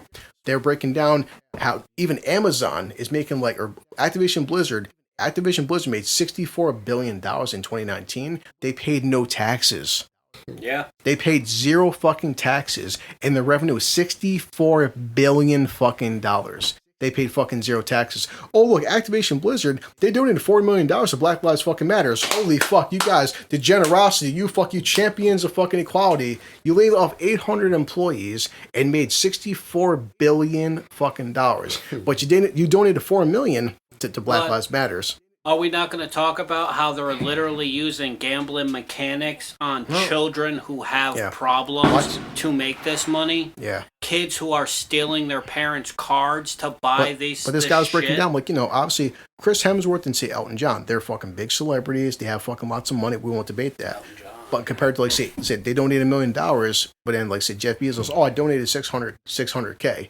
And Jeff Bezos, it makes like $600K every like 30 seconds and shit. So it's like, I'll take that money. But this guy was just breaking down from the number aspect how much money they hurt the economy by how fucking great. Like this guy was saying, like, you know, these people make billions and billions, almost fucking trillions of dollars that they will never use in their fucking lifetimes. That $5 billion that you have left over could change millions of fucking lives, and you donated like $500,000. So it's like, it's equivalent to anybody in this room donating the 30 cents in my fucking pocket and throwing it into a McDonald's or Salvation Army. Hey guys, I get the Salvation Army 45 cents.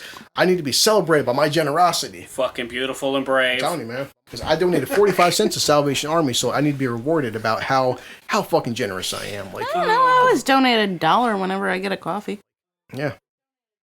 But I mean, I donate by paying. I'll show you this fucking video. Tip, not donate. I'll send you this fucking video. Watch this video. Like I told this fuck out. It's like, pause for a second. Racial stuff going on. Cop stuff going on. Watch this fucking video. And this is the kind of shit that goes on while we're all fucking busy fighting about our skin color and our fucking police issues and all shit too. Watch this fucking video. It should be poor people versus rich people at this point. Well, it should be, but when you see shit like this, you see how much fucking tax breaks these fucking billion-dollar corporations get. And then they're tax deductible, their donations they make. This shit should be fucking criminal, and it's all fucking legal.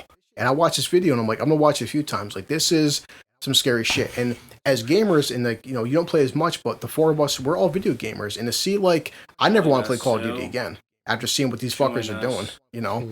No. I don't even want to fucking play World of Warcraft anymore. Just seeing what these people are doing to their employees Xbox. and what they're doing with the industry, with their donations. It's criminal. But like somehow they get away with it. And Al sent me this video a few weeks ago, like how the different tax breaks and tax write-off and bailouts these corporations get and small business owners don't fucking get. And people like us that are paying for this shit out of our fucking tax dollars, our paychecks. It's fucking criminal. But that's capitalism at its finest for you. yeah, and this guy, he says in this fucking video, this is why capitalism doesn't work anymore. This is why capitalism needs to fucking go. No matter what ism you need to replace it with, capitalism right now it's got to go. The problem with capitalism is not that it needs to go. It needs to be balanced with socialism. That's just a fact. You need to make it so that it's fine for people to stack as much money as they want, but at the same time, there needs to be programs in places that protect the average everyday worker. Yeah. That's the way the system needs to be set up. But there are people that are just completely caught up in the concept of being rich, being wealthy. Yeah. They want to make money no matter what, and they don't care. Like, literally, if you go to Jeff Bezos right now and say, listen, Jeff, you could fucking save every poor person in America if you give up your billions. If you don't do it in the next 24 hours, they're all going to die. You know what he'd do? He'd let them all die. Yeah. Because to him, being wealthy and having money is more important than human life. That's the fallacy of capitalism. It's all about money. It's money. Every fucked up thing that was done in this country was done in the name of capitalism. You could start way back at slavery and you could come to the modern era right now. Yeah. Every fucked up thing that you could think of that was done to the general citizens of this country has been done in the name of people that want to be wealthy and will be wealthy no matter what the cost is. Yep. That's just a fact. They come up with all these sick schemes, all these fucking tricks that they play to stay rich and keep the poor. It's a fucking fucked up system. And what kills me too, as I've said this before in this podcast, that they keep getting more and more and more. I've said it before. Take you're on YouTube. Your fucking shithead Pewdie boy, take in your favorite actor, take any rapper, basketball player, NFL player, whatever. Take any person. If you guys are so generous, if you guys care so much, why don't you take PewDiePie's streaming fucking for 2 days and all of his funds go to charity? And I'm like, okay, no, that's tax deductible, number one. But if he's so generous, the guy's been on YouTube for 10 years. He's making reportedly $10 to $12 million a year. So you're telling me if his net worth is over $100 million, if he's so charitable, so generous, so fucking kind, he cares about his fans and people so fucking much, take a year off, bro. I mean, because seriously, like, the five of us in this fucking room, none of us can financially afford to take a year off work. We just can't. We wouldn't fucking live anymore. You're worth $100 million, $500 fucking million.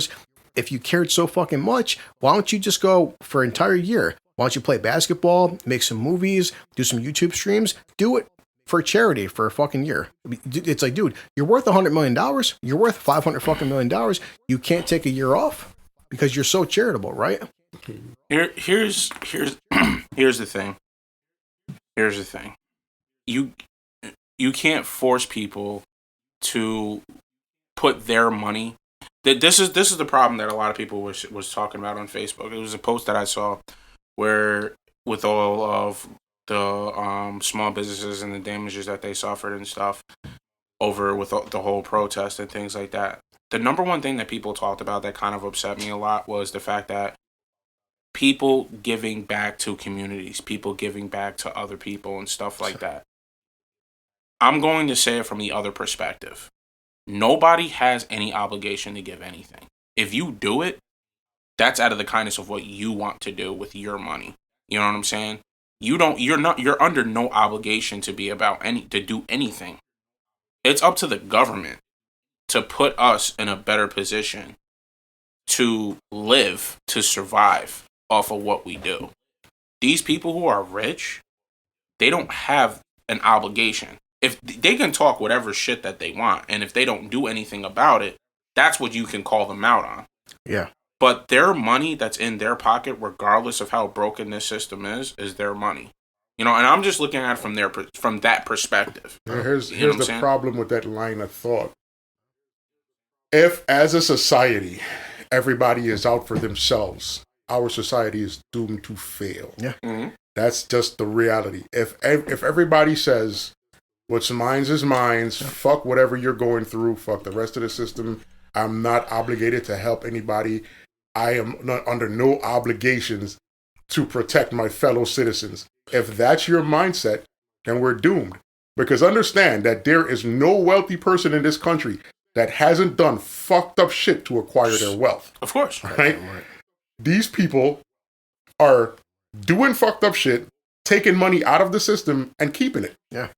like if they're in a position where, well, I made this money through my own ingenuity. I single-handedly came up with a way to fuck over millions of people, so I'm not going to put anything back. Thank you. All you're doing is hurting us collectively.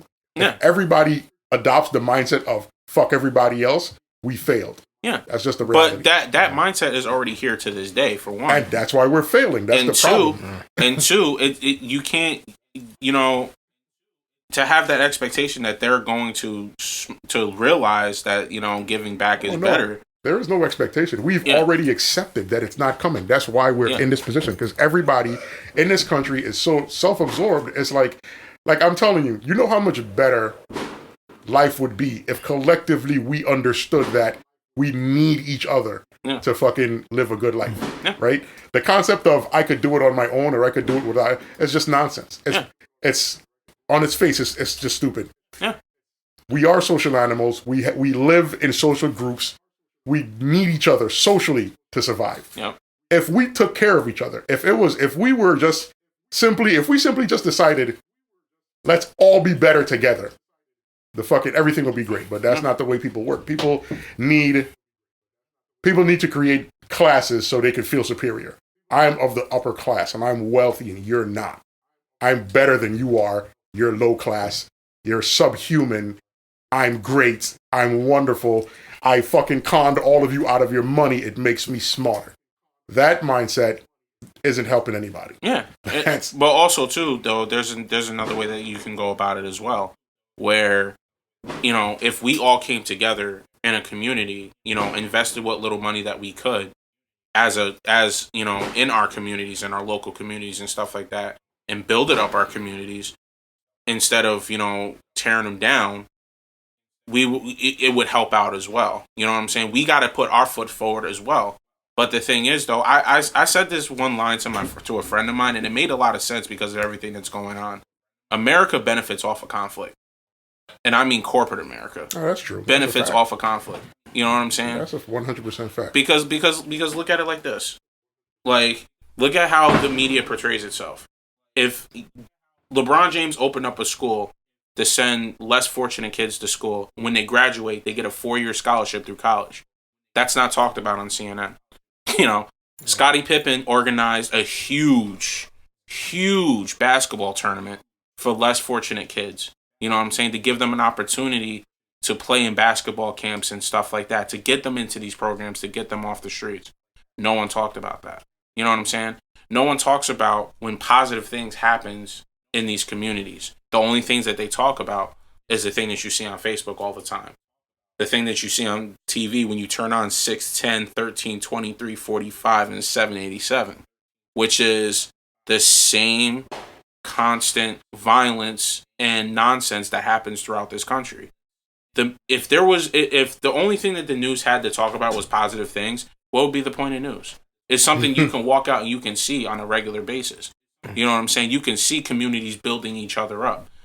Because when we unite, that's when the people are strong. But the government is strong because we're separated. And when you sit there and you constantly tear things down and you don't make an effort to build them up, but you look to other people. See, that's what I was saying when other people, I wasn't trying, I think I worded it wrong when I said that, they have their money and things like that. It's like, if we're not even, people look, there's some people, like there was this guy that I was talking to. I didn't really talk to him for too long because what he said was kind of crazy, but he was like, he came into work and he spent like $60,000, $70,000 at my job. A whole home theater system and things like that. You know what I'm saying? Dude's wealthy. From Clifton Park, makes 7 figures a year. You know what I'm saying? He's well off. You know what I mean? He even sat there and said something. And he used to live in this community. He used to live in this neighborhood. And he said, what was kind of disturbing, and this is how people actually look at it, is why should I donate? Why should I put money back into a community that's only going to destroy what I build? Yeah. And it's like, he's not wrong, but he is at the same time. Yeah. Because if you have that sort of mentality where you're not even going to take a chance to help a community that's clearly struggling, you know what I mean? Like, it's a little hard for me to put into words on, you know, my interpretation of that. But I feel like, you know, he's half right. You know what I'm saying? Where it's like, you can't have that expectation for rich people to build up, you know, low income neighborhoods when in these low income neighborhoods things constantly get done to these places that are trying to up the area. That's what's scary about this. Yeah. This entire podcast. It's a never-ending cycle. It's here's the downside to that. You're right. I'm not even going to disagree with you. But there's a deeper, darker turn to that. Because on top of people that become successful and move out of the bad neighborhoods because they don't want to put money back into it because of the risk of losing everything, understand that most of the things in these neighborhoods are owned by people that don't live here. 90% of the people that live in these neighborhoods are paying a mortgage or paying a rent to other people that own these buildings. Okay. They don't own, like most of the people that live on this block don't own this. The bank owns it or a landlord owns it. And these people are in a situation where even if they donate everything they have into trying to build this neighborhood, they can't. Yeah. Like literally, the people on this block right now would have to invest their lives into making it better. Yeah. There are people who make so much money that they could take a year's worth of their salary that would mean nothing to them and renovate this entire fucking city like that. But they won't because they don't care. Yeah. And the people that live here and do care, that want to do something, they're just not in a financial situation where they can. Yeah. So, like, I'm not saying that wealthy people have to help. The reality is, it would be so much better if they did. Yeah. Because people do want to. People want to live better. Nobody wants to live in a high crime neighborhood. No. Everybody wants to live comfortably and safe. Yeah. But sometimes you live where you live because you have no choice. Yeah. And that's just the reality. Not to mention, too, take away from the choice factor, I still feel like, you know, my grandmother bought this house when I was 10 years old. And I'm 38 now. And, like, there's still part of me that, like, even when eventually, and I understand that, like, we're one family, me and You were older than 10. No, I'm saying around 10, it's... 11 years old officially, I'm saying, but around 10 years old, she first looked at the house, and just the fucking point that, like, I spend more time in this house than anywhere in my lifetime, any other spot. This has been our sanctuary. This has been our spot, our sanctuary. This has been the stability in our lives. So this house has been in our lives for at least 25 years, everybody. But my point is, I still have all my teenage years, all my 20s, and even now all my 30s in this fucking house. Not this house, this fucking neighborhood. You know, even in mom. That's why I understand why mom, and also even fucking dad. Mom would always say, why did your father go back to the reservation for? The reservation is fucking poor. Not a lot of job opportunities. Not a lot of stuff going on. Like, mom, that's his home. And dad came from the fucking res. Down here, dad was a foreigner. You know, these people all speak English. Nobody speaks Mohawk Indian in Albany. You know, there's no Indians in Albany. Dad missed his fucking home. Yes, the reservation is far from fucking perfect. Yes, they had a shitload of fucking problems in the 80s and 90s. That's dad's home. It's where he's fucking from. No matter where all of us go, obviously Al doesn't live here. Even Jennifer said this shit. Jennifer went to Florida. She went to Oneida. No matter what Jennifer in her travels and exploitations, whatever, Jennifer still missed being home. It's your home. And it breaks your fucking heart that I understand the fact that nobody, not the five of us here, can change this neighborhood, can change this fucking city. The only solution is to move away. I'm not going to lie about that. When the time comes, we do have to move away. That's going to take, for me, a big chunk out of me. The fact that I have to give up the place I was not born in, but like, I was basically raised in this fucking neighborhood.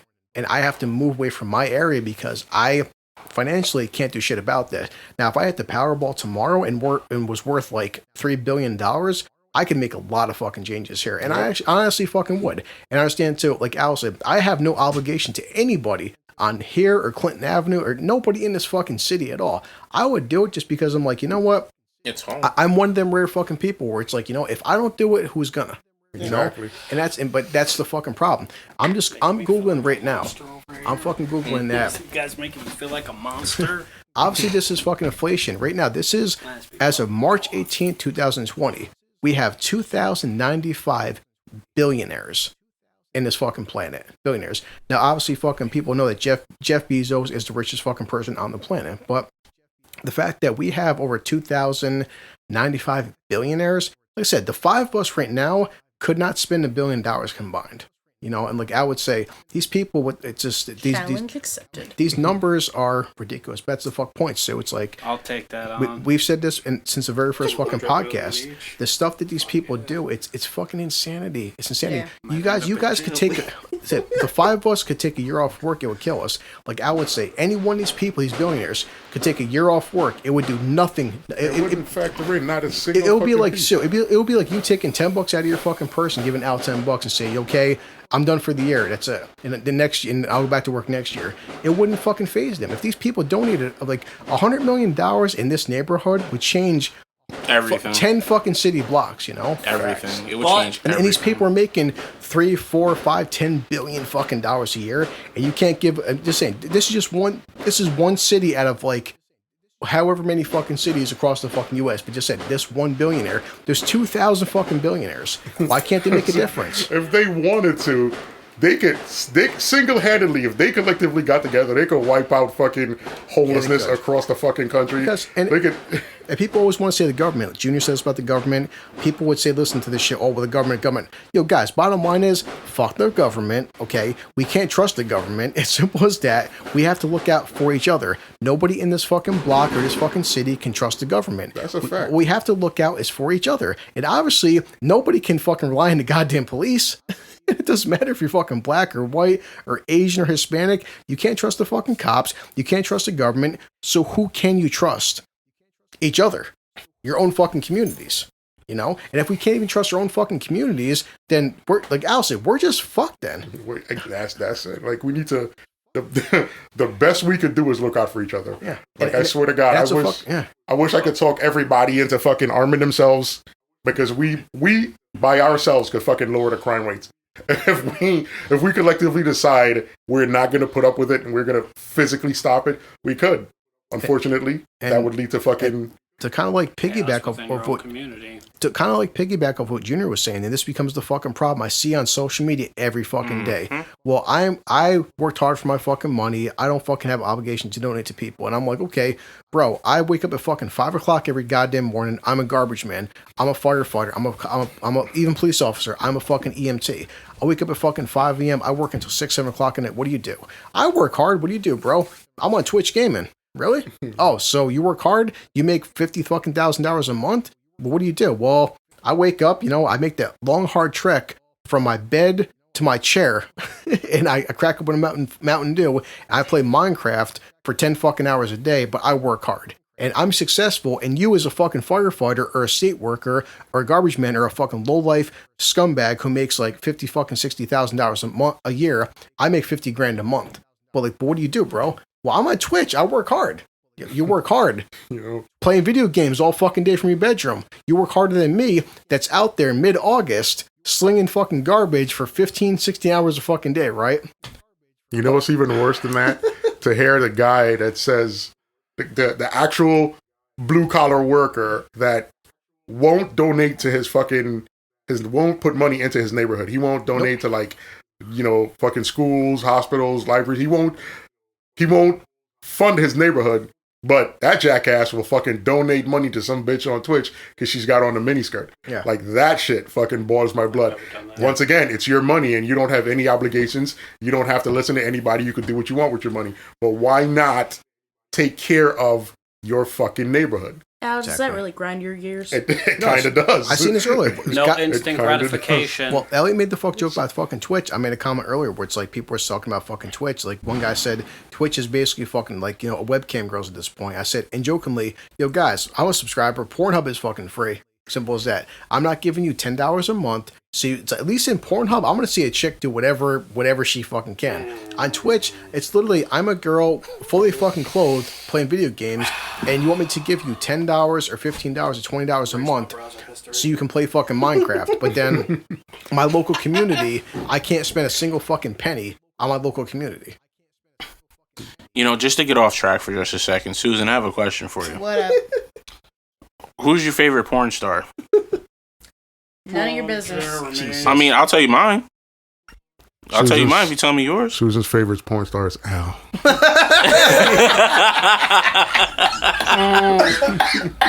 Elliot, who's your favorite porn star? It's not a real person. What the fuck? He's like the I like was it a that. robot? what's a tentacle porn? I like that cartel, yeah.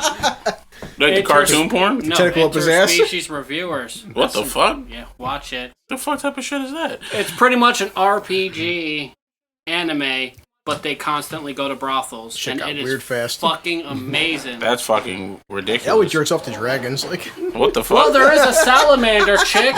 Yo, Chris, who's your favorite porn star? Rachel Starr. Rachel Starr?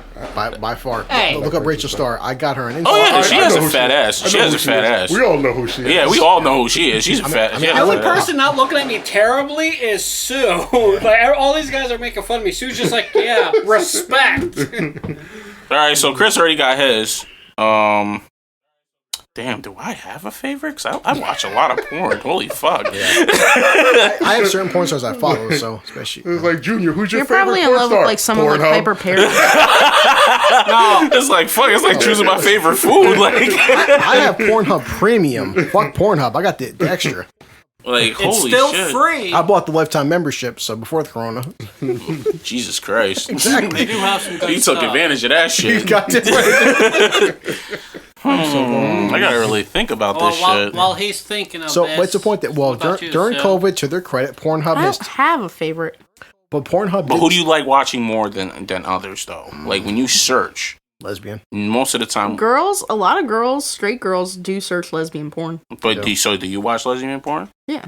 Okay, that's all I wanted to know. She I only wasn't wants- just she trying to only wants interrogate one you. dick. You know, I have a Well, that's I fine. I have a great theory about that, but I will not say it Go because there ahead. will be a lot of angry chicks coming for my head. Go You might as ahead. well just say it. Why aren't you on Twitter yet? Anyway, if anybody be on Twitter, it should be Elliot. Definitely. because you're the biggest asshole I know. I don't Like, give a fuck about these people. I'm not That's going to what give makes it them funny. the time of day to come. I could see Elliot- ringing at me like fucking pigs. Well, you said this and it's not true. Well, my dick's Elliot- bigger than yours. Fuck you. I'm a girl. That's why my dick's bigger.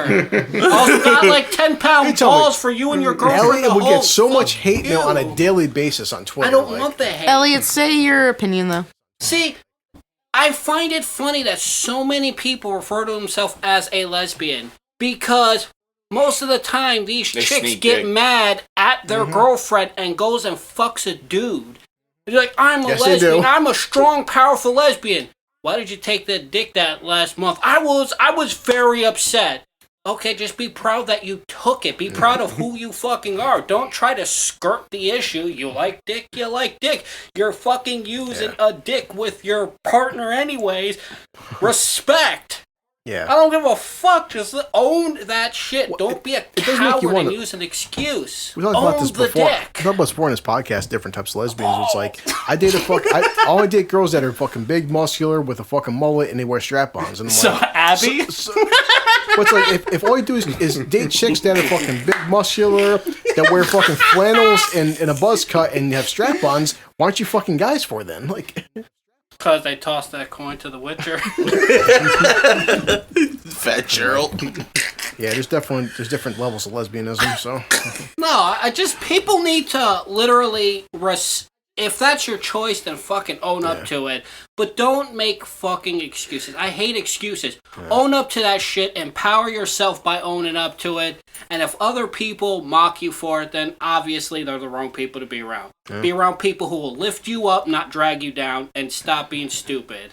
it's like Junior. He's gonna mock you no matter what you do. So. Yeah. I'm a real Well, piece he of has shit. terrible genetics. It doesn't Yes, matter. back to your That's question. true. His genetics hate himself. Yep, that's true. I hate myself. So, I mean, Hey, there you nice go. new bald patch, by the way. Grr. There is no new ball patch. I check every It's not the day. ball patch. It's not a ball patch. It's just that his forehead's going back another inch. You don't got a 4 head, you got a 5 head. The skin is I have a tightening 6 up head. more. I have a Oh, 6 head. damn! It's there. Well, hey, it's okay. The fucking forehead is there. Oh, my favorite porn star is a tie between. I was thinking about this the entire time. It was a tie between Alexis Foe and Kenzie Reeves. Okay. You really gonna look that shit up? Yes, I am. I am very surprised that none of you picked Piper Perry. Who? Yo, she takes a lot of dick. Like, she takes dingoes, like fucking 13-inch dingoes. Like Mandingo, yeah. Holy fuck. Like, no. she can take dick. No, she's exciting to She watch. is a tiny little blonde thing. That's just how. Oh, is that the one that a lot of YouTubers put like on their thumbnail to get people, where it's like her in a picture of like 5 or 6 black dudes in white shirts or something? Yeah, a lot of times, yeah. Yeah, that's I've the meme seen on that, Facebook. And I'm just like, oh, okay. She Why takes would I dick. like that? She's had like fucking She takes a lot her. of dick. Here's Holy her fuck. doorbell. It's But like she those doesn't deli do numbers. just Take dick. one Like, number. she does, take a like, chicks number. too. So, like... Yeah. I don't like that. Although I'm subscribed to Kenzie Reeves on OnlyFans and That's too. why I like my hentai. But- I am very proud that now you picked Phoenix Marie. Who? Who? She's washed up. Damn. Who? I think a Phoenix lot of Marie. these Phoenix chicks. Marie. Oh, Phoenix Marie? Oh, Oh yeah, she's old news. she's done for. Sarah Vandella though? Or Ooh. Elsa Jean. for that No, matter. Sarah See, Vandella. She's only She 38 can too. get God that. damn it. This is honestly Phoenix how I Marie. picture them. Yeah, she's not that old. I picture them like their Listen. doorbells are that take a number. Anything and over the just fucking age of hundreds 29 in the dudes porn world is washed Yeah. up. You are washed. You're done. No. I don't know. Yeah, Sarah Or Vandella. Nicolette Oh Shea. my god. I'll look up she's- Phoenix Marie later because it's. Jeez, oof. She's the MILF. I definitely want to. Yeah, but that's still a great star. So anyway, We'll but be paying child support by the time think- we were done. Fuck it. I think I have 3 favorites. Let's hear it, Al. Let's hear it. Harley Dean. Was the other one's name like Liliani something? I can't remember. Her Oh, name. you talking about the amateur porn star? I think she is amateur. Her Yeah, name was like it's Lil- Liliana Lil- Lee or something like that. Yeah. Liliana Lee, somewhere shit like shit. that. And then Skin Diamond. Oh my god, Skin Diamond. Oh Skin my Diamond is my god, favorite, bro. hands down. I was so close to picking her as one of my favorites, bro. God damn, she's sexy as fuck. Yeah, I like her. She's sexy. I seen her And Harley she's just Dean into in, just about anything, hell too. yeah. Holy fuck. I definitely like watching her. She's good. I got like 2 fucking videos downloaded to my phone right now with her and Harley Dean. God damn. I just And randomly Mayo whip it Chup. out. Using that mayo chup as lube. Please believe. Mayo Chuck is Nah, Skin hidden. Diamond, though, she's fucking sexy, you know what though. I'm watching tonight? At least I'll Holy shit. have some fans on Twitter be like, yeah, the dude who said hentai, fuck yeah. Yo, Ivani Soleil, she got a sexy body, Yeah, too. but that's She's the a fucking sexy point. That athlete, if you too. type any of these chicks up on Pornhub Premium, which right now is free, they've actually announced that Pornhub Premium is free with Rona. So it's like that's the fuck point. It's like, why am I going to? And once strip clubs open back up, if I'm blowing 50, 20, 30 bucks on a girl, I better get a goddamn lap dance. You're donating to these fucking girls on these websites. What are they gonna fucking do? Send you a picture of them topless? Like, no offense, chick. Like, I can see way hotter than you for free. I'm just spending $50 fucking dollars to get a picture of your fucking tits. You're not that good looking.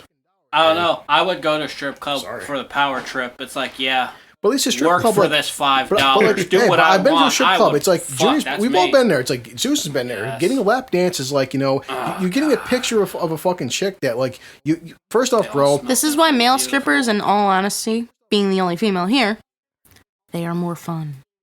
No. Yes! No, I literally had a chick put in a fucking horse butt plug while stripping with another chick because I gave them Ew. $20. And they were whipping each other. So, Damn. no. No, down in the city, they're fucking crazy. Yeah, they're Yeah. in the city. They're Trust fucking me, ridiculous. crazy. With enough money, people will do what you want. do I've whatever. tested this theory. I may have been Yeah. banned That's what I'm from a saying, but strip it's like- club. but Oh, I've been banned from a strip club. But it's like you have to. I'm like, sure you have. There's a certain fucking whatever. It's like fucking. I always said, watching a movie at home versus at theater, are two different experiences. Having some fucking random girl, I'm like, fuck, when you hop on OnlyFans or fucking Patreon, whatever. Oh, you gave this chick $20, $25 to send you a picture of her topless. Check, I can get this shit for free. If I'm gonna blow $50 on somebody, I'm going to a fucking strip club and getting an actual human female to fucking grind on my dick for fucking 10 minutes. Like it makes no sense. Well, also, one, Feel too, that. so speaking about strip clubs, I got banned from Night Moves in Latham. Good. I can no longer go there. And the reason that I did that for after Rona. because I got, Did you go in drunk? yes, hideously drunk. Yeah. Like, worse you- than I was when I went with Chris to Ace of Clubs. Worse. Like, I was worse than that. Projectile vomiting. Here's what happened. I was mixing, first of all, I was mixing liquor, which was just bad. Second of all, Second of all, you're going into a strip club that literally all the girls get buck naked. Yes. So this is what I did, right? So I did something really fucked up. I deserved this ban, right? So what I did was I went in and I had like a pink bucket, right? I had a pink bucket that was filled with coins. I was really fucking drunk, right? Really fucking drunk. And there was this girl that went on stage and she was butt fucking ugly. Damn. And I was upset. Yeah, they don't pick the decent looking girls there either. Keep that in mind. But here's the thing, though. I don't care. I was angry when I seen her get on stage. I got angry and I said, "What the fuck is this shit?" So I lunged everything that was in the bucket at her, and it was all coins. Like, it was just mad coins that I launched at her. She was like Elliot in a wig. Like, I got fucking kicked out, obviously, and I got fucking banned from night. Get out. I'll take you back up there. We gotta go to night moves one of these days. Like, Well, I can't go I'm back. not allowed I'm to go to banned. night moves. you can. They won't remember. why not? My cousin once owned it. So, So? fucking care. Still not allowed to go. We have plenty of cousins. Like, pick You're one. not allowed Okay. to go because your cousin owned it? Cousin from my dad's side. Well, Well, so what about double vision? Double vision would be fine, but I'd be afraid of running into my boss there. Who gives a fuck? Yeah. Just toss a coin to your Witcher. That Geralt will end that problem for you. Trust me. That still crazy that Trust me. Susan is the only one here who hasn't watched The Witcher yet. Like, all four of us have watched The Witcher but Susan. And considering she's watched Game of Thrones 16 times in a row. Like, Watch The Witcher. You see Henry It's fucking Cavill. I don't care. Henry Cavill's not And attractive. there's Jesus a lot of people Christ. who don't. Dude, I'm a straight man, and I'm here to I'm contest telling that you. statement. He is a sexy fucking man, Jesus all Not right? really. Yeah. He is a hot. Not really. She wants to fuck Kid Harington, so we Do expect. it. The Witcher. Do Joe it. Dempsey over Kit Harington. Ho? Gendry. Gendry? Ooh. Oh, God. Oh, yeah, it's Game of These Thrones aren't these stuff. aren't You man, lost me. These are Game of Thrones men. There's like CW guys, like, you know. Henry Cavill. Henry would Cavill's a wreck them man. all. Yeah. Half of them are probably Dean Winchester's related in a that man. show. Henry Cavill He's a would good looking end guy, I them. won't lie. Well, he's not Henry Cavill. But. Yeah. He's better. Henry No. Cavill kills Witcher monsters. I've seen Henry and half Cavill with those his shirt people in off. Game That's of a fucking Thrones are man. monsters. I've seen Dean Henceforth, Winchester with a shirt Fat off. Geralt. That's a man. You haven't watched The Witcher, but The Witcher is actually a really good storyline. Fuck, I'm sure it is. Lots of titties. Yeah. Lots of titties. Because you're watching Real Housewives or some shit, like Jersey Shore. Like, what the fuck is going on? I'm watching Married with Children right now. Right now? Fucking man. No. You need don't- to cut that off, put on some Witcher, binge watch it, and then come and talk to us. Yeah. And then toss a coin. I'll buy you a nice bottle of I'm more than about to watch it again $12 tomorrow. wine. I'm gonna binge watch fucking Avatar: The Last Airbender tonight. Oh my god, that is the Cartoons? shit. Netflix, yeah. That I was is about the to say, shit. if you're gonna say the live action one, I was gonna shake my head disappointedly. in you. Listen, I watched the live action one, and granted, I'll admit that it's not great. But the only reason that it's not great is because it's compared to the actual animation. That's the reason it's not great. If you had never seen the animation and you watched the movie, you But might that's have the liked it. problem. You The might have entire liked it. world has seen the animation and knows how good it is. There It's are a fucking very small amazing. percentage of people that hasn't seen it. That's, Very They're small. that's the like- tiny unlucky percentage. few. that's like because That's people who were born after it was done. that's like we're all anime fans, even Susan. You know, when they To a degree. when Netflix announced like, hey, we have like the Fullmetal Alchemist movie that was, and the entire cast was Japanese. I tried watching it and I'm like, for fuck's sakes, this is horrible. Like what was it? Remember Elliot, Attack on Titan, the movie? Holy Christ! Live action. Holy Christ! I wish they would- I don't I wish watch they would live stop doing action. that. That's like the anime. Dragon Ball movie. I had to watch it out of Period. curiosity. I'm It's like, always wow. No, that's Also, Don't- video don't game ever live mention that movie action. again. Fuck no. Never movie- found a single good. Chris- that movie Precisely. made me want to fight people. Like I was in a Yeah. fight mood for like a year and a half.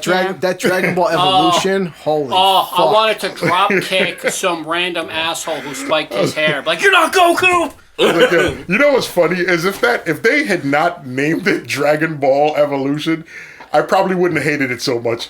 But the fact that they linked it to Dragon Ball and they named the characters after Dragon Ball characters and the fucking movie just Well, Tanked. sucked like a Hoover. Tanked. Like, it was a fucking. I was like, why would they do this? Why a would they high even school associate getting it? quasi alone time. Me and Al talked about this before in next podcast. We'll go into the whole new trend now. Voice actors Yeah, because Elliot, they came for Cleveland, so now Cleveland's retiring, and the Simpsons are retiring, and like me and Al just made the joke about anime characters, like No, like, they're already under attack by know, the Me it's- Too I don't know, movement, which is funny because it's like sluts doing the Me Too. We'll get to next podcast. We're just like, now there's voice more actors are trigger all people. being fucking torn apart because of Yeah. Christ. I'm gonna start it. But I said so far, right now, anime right now is the only safe space where they can't fuck over anime. But give it time. Oh, I Give it a can minute. prove you wrong. Where they have conventions specifically for trying to prove that they're voice actors who are pedophiles and shit. No, on but people. we talk. Well, right now we're talking. They've come at the guy who voices Vegeta.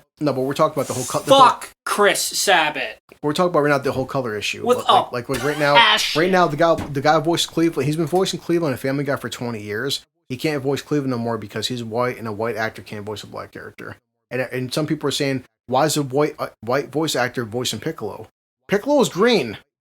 Yeah. He was an alien. The thing They that were- We don't have any green people to I- voice him. I just seen an article saying like they're mad that the I'll say this, Chris, and I'll stand by this until the day I die. The shit is called acting. These people are made up characters. They're not real. Yeah. Who voices them? It's irrelevant. Like anybody should be able When to we voice find anybody. the first green person, yeah. he Well, can voice Well, Piccolo. this has been like, well, Susan, you've seen some, but we've all watched Big Mouth. Big Mouth, one of the actresses has stepped down because she can't no longer voice a biracial character. She wants a black actress. The character is half white and half black. Mhm. So it's whether the actress is white or black, this character is half. So it doesn't matter. But Which she's like, character? I forgot her fuck. I'll look it up after the podcast. But like the one chick with braces there, I can't forget her name. In Big Mouth. You know Remember? what? You know what I'm Okay, gonna do? yeah, I know I which swear to one. God, Yeah. I'm gonna She- start a she's not Facebook gonna voice page her no more. dedicated to just fighting against everything that doesn't match up in real life. Yeah. I'll be like, I don't want to see any more Superman movie because I can't fly. I don't want to see it. Like, I'm just going to start it's making officially ridiculous, happening. just throwing out ridiculous shit. It's only a small Like- movement. It's a small movement, but give it some traction. But now, finally, I was waiting for it. They're coming after Robert Downey because of Tropic Thunder. Because he's not made of iron, He was a so dude him playing Iron Man is wrong. But wait, He played an Australian man who got a role to play a black man, But he was. and it was known Here's- that he was an Australian man in the movie. So Here's what wasn't made it him. stupid about. Here's what makes that stupid. Every It was single a stupid character, movie to begin with. Every character in that movie was a spoof of Hollywood, like Chris said Exactly. earlier. They were all extreme exaggerations of characters. Fuckers. Like for them to be like, oh well, he's in blackface at this point. It's Yep. I'm a dude. That was the Played joke of dude. it in the first that was the place. whole point. I know. It was the whole point of the character. That was the like. It's not. It's Who not like he was, was doing blackface to who be was it? offensive. Bow Wow, now, who was in now, it? But now Twitter's coming after Robert Downey. No. Well, Tom Cruise was the best fucking part of that. No, that entire film. That entire film. I didn't even know that was Tom Cruise until Yes, the and end. the Exactly. fat one, he's Tom like, Cruise you is can phenomenal. take this Yes. and Fucking fuck Jack your Black. face. Jack Black was my guy. Yeah. Fucking. It's the whole fucking movie. It's a perfect fucking movie. It really is. In terms of comedy, that is a perfect comedy. But this is Twisted Twitter for you. So We need to do a project for 2020. We need to come together and think of a I legit think of thought a about project. like TikTok. What we need to fucking do is we need to make Attack anybody who's Well, offended by any little stupid. we need to make a thing. fucking spoof where me Wait. I come out Attack right. each I other. have extreme fucking offended, makeup so where I'm he can purely attack you. 100% like pale looking sickly white, and Junior comes out. Junior is pure like comically fucking black, and say, well, it's offensive because I'm wearing whiteface and Junior's wearing blackface, but we're painting Junior like a charcoal. Super fucking black and say, well, he's blackface, it's offensive. Like, Jesus Christ, man. I guarantee you that'll still offend people. I promise you, people will still be offended. I promise you, you take a black man and dress him in blackface like the stereotypical old school black, it will Yeah. still piss people off. Like, people And will if you still be up in like arms. make yourself like extremely white, you're gonna offend a lot of albinos. Oh, man, Boy. the backlash that you're gonna get. I don't think you're prepared for From that. all backlash. 12 albinos in this world, yes. That's what I'm saying. Like, it's like, just imagine hypocrisy where that would come out. Where it's just like, well, actually, Oh god, we gotta get like some 1920s music to really make it. we dress Alp as an Asian. It's like, Al I'm will have an only- Asian face. Give me a Fuck. feather and all that. I'm I'll only do my down if hair I up. get to be an Asian from the 80s wearing a Michael Jackson outfit. Oh, you know how to do moon dance? I do. Well, moon you know what? dance. I actually can't do Asians because I have Asian friends that I don't think that'll go over nicely. yeah. Yeah. Me, I don't give a fuck.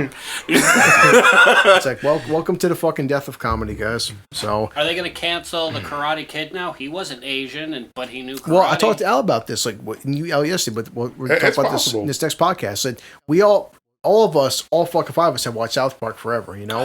And remember, at HBO Max, they've got the access. They don't own South Park, so Comedy Central does. HBO Max has banned certain episodes, and like even Al and Elliot said, before you even bought South Park or any kind of episodes of South Park, what kind of show South Park is. Like, if you were afraid of being offensive in South Park, why'd you even buy it? Like, you should have just left it where it was, because everybody knows what it is. Yeah. Like, so right now, Susan, Hulu just got Married with Children. Yep. What's to stop it? World? Hey, so you know what? We've looked at this, and certain episodes of Married with Children, Al Bundy is too offensive. So Hulu's going to have certain episodes that are considered not offensive enough. Like, See, here's the thing, for and fuck's sakes, man. Al Bundy, every human being knows how offensive Al Bundy is towards fat women. And his wife. He's my spirit animal. Yep. Gordon Ramsay. And Gordon Ramsay. Al Bundy and Gordon Ramsay, they're your spirit animals. That'd be Yep. fucking amazing. Yeah, the next few days, start taking fucking notes. Check your Married social with media. It said Ramsay. I will be taking more notes about all this stuff because it's getting fucking stupid. Like, it just... And the only thing we can do is, again, guys, the past couple days, be like Joey Diaz, be like Joe Rogan. And I watch Joey Diaz every day. He's like, fuck the critics, fuck the haters. I'm not going nowhere, guys. And Joey Diaz, South Park, Joe Rogan, Bill Burr, none of these motherfuckers are apologizing. You can't cancel these fucking people. That's what we all have to. If you love comedy, you got to stop with this shit. You really got to stop. Listen, now we have white actresses or white actors. I can't voice this character no more, and I'm like, yep, here we go. Okay. So like I would say too. So who voices Piccolo? Piccolo is a green alien. Who voices him? Anyone but Chris Sabat. He's a traitor. Well, obviously, it can't be a white actor, period. So it's like, is it Asian? Is it fucking black? Is it Hispanic? Who voices Piccolo? Because Piccolo's green. I don't know. Let's just dye someone's skin green and say, man. hey, look, fuck it. Or just realize that it doesn't matter when it comes to fucking fiction. Yeah. You had people drooling over Twilight about a 100-year-old vampire who wanted to fuck a 16-year-old, and That's that was Sparkles! Yeah, but the thing is, that's fucking What the pedophilia. fuck is wrong with people that they got into? Oh no. What's with now fucking I'm corpses? pissed. Okay, What's with here's the fucking thing. corpses? We're getting low on time. Here's now. the thing. Twilight made no fucking sense. I pulled her Vampires trigger. do not sparkle. They are pale and nasty looking, and they have fangs, and they suck blood. And they die in the sunlight. And they die in the sunlight. Thank you. They didn't turn They to don't glass. sparkle. They don't look like B-list actors like Robert Pattinson. Yep, she's right.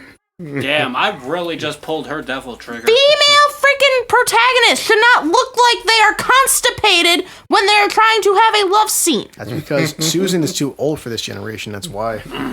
I know, And I've that's- never that's seen her exactly- like this. Bella Swan. That's what.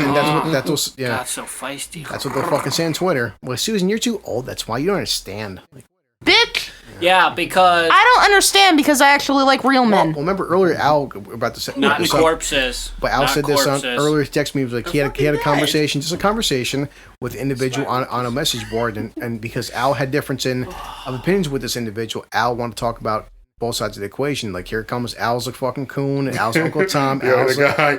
Because today I was talking to Chris earlier, and me and Chris were discussing. Chris was asking about what it means to defund the police, and I was arguing from the standpoint of why defunding would work. So I get online on this message board, and I'm talking to this guy, and he's pro defending, and I'm talking to him about why we need the police.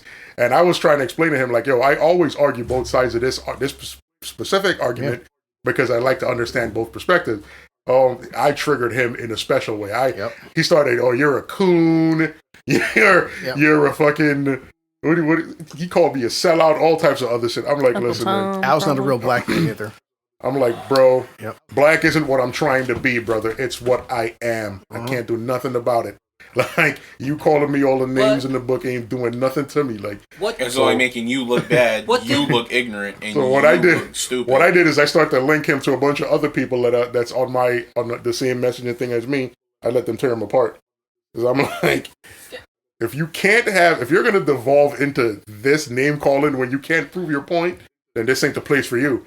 Because you're always, no matter what opinion you have or how great the points you have are, you're always going to meet people that can counterpoint and counterpunch. And if you can't keep trying to make your case, then what's the point? What are you doing? Like, get off it. And off the bat, what you resort to is name calling. Because right now, because you've lost the argument, you've lost the fucking point. the only like last shred of like whatever defense you have left is, I've lost every fucking argument. I'm beaten. I'm destroyed. Here comes the fucking name calling because I've got nothing left but name calling. And name calling because it's the ist, it's the phobe, it's the fucking coon. It's because Black Lives Matter. Well, I'm black and I don't agree with you. Well, Black Lives Matter, but your life doesn't matter. Your opinion doesn't matter because you don't agree with me. It's like, okay, dude. It's like all opinions should fucking matter. All opinions, like Al said, it's why me and Al have massive discussions, but we talk about things from all sides of the fucking equation, from both sides of the coin. The problem is now it's just too much black and white. Like, yo, there's not black and white. It's not black and white. There's Asian. There's Hispanic. There's a fucking American Indian. There's Irish. It's not just black and white. You make every fucking thing in this country right now about black and white, black and white, black and white. There's more than 2 races who live in this fucking country. A lot more. One of the things I asked him about is like if you're so angry at all white people, how do you feel about the people that are supporting the movement? Like, because there are a shitload of white people marching in the Black Lives Matter march. Yep. So if you hate all white people, how do you feel about these white people? He didn't even bother to comment. He was just like, "Oh, you're a coon. You're a this. You're a that." I was like, "Bro, the reality of it is you can't make your point. That's just it. You can't make your point. You're ignorant. That's you a don't proper have propaganda. knowledge. Propaganda doesn't fucking come to skin tone. It comes down to fucking propaganda. Yep. And so then there could be fucking Hispanics on your side, Asians on your fucking side. It could be black on your side. You don't care about human rights. You care about propaganda and being one-sided. Yep. But we'll talk about next time because we just killed almost 3 hours. So everyone say their goodbyes. Take care of your neighborhood. Support your neighbors. Take care of your local communities.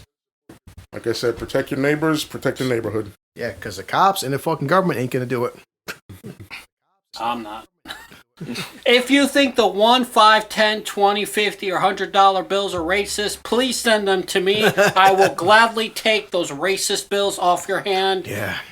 I will bear that burden for you. You will dispose of them in a fashionable manner. I may support some women's kids who I had no help in the making. We'll see. Twilight sucks, just watch porn. Jesus Christ. Anything Junior you got? All right. Got 2 minutes. Fuck, this is stupid. I'll try not to be so angry. Yeah, right. Sorry. Right. You've already lied. Yeah, jerk. All right, I gotta go upstairs and put a baby in Sue. You guys have a good night.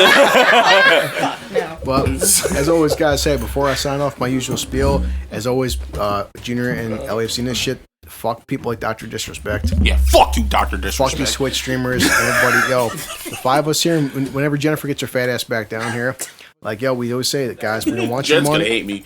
We don't want your money. Don't need your money. And unlike these Twitch motherfuckers, yo, we don't need you to fucking pay our bills. But, yo, you're all fucking blue-collar people. Please, like Big Al said, stop supporting fucking scumbags online, man. Help out people. Still, the Rona's going on, guys. We're going to July. A lot of places still ain't opening back up. There's people suffering, people downtrodden, people who need some fucking support. Fuck Twitch. Not people on YouTube that are fucking begging for money, that sit around playing video games all day. You know, like I just beat The Last of Us too. I put 20 hours in The Last of Us. I didn't ask anybody for a single fucking penny for The Last of Us. I'm not like 99% of YouTubers. I do it because I enjoyed it. So, as always, guys, we love you. Give us some fucking feedback. Talk to us, to Junior or Elliot or me or Big Al or Susan on Facebook and Twitter, and give us some more shit to talk about. And hope we made you laugh to the best of our abilities. And we're out. Peace.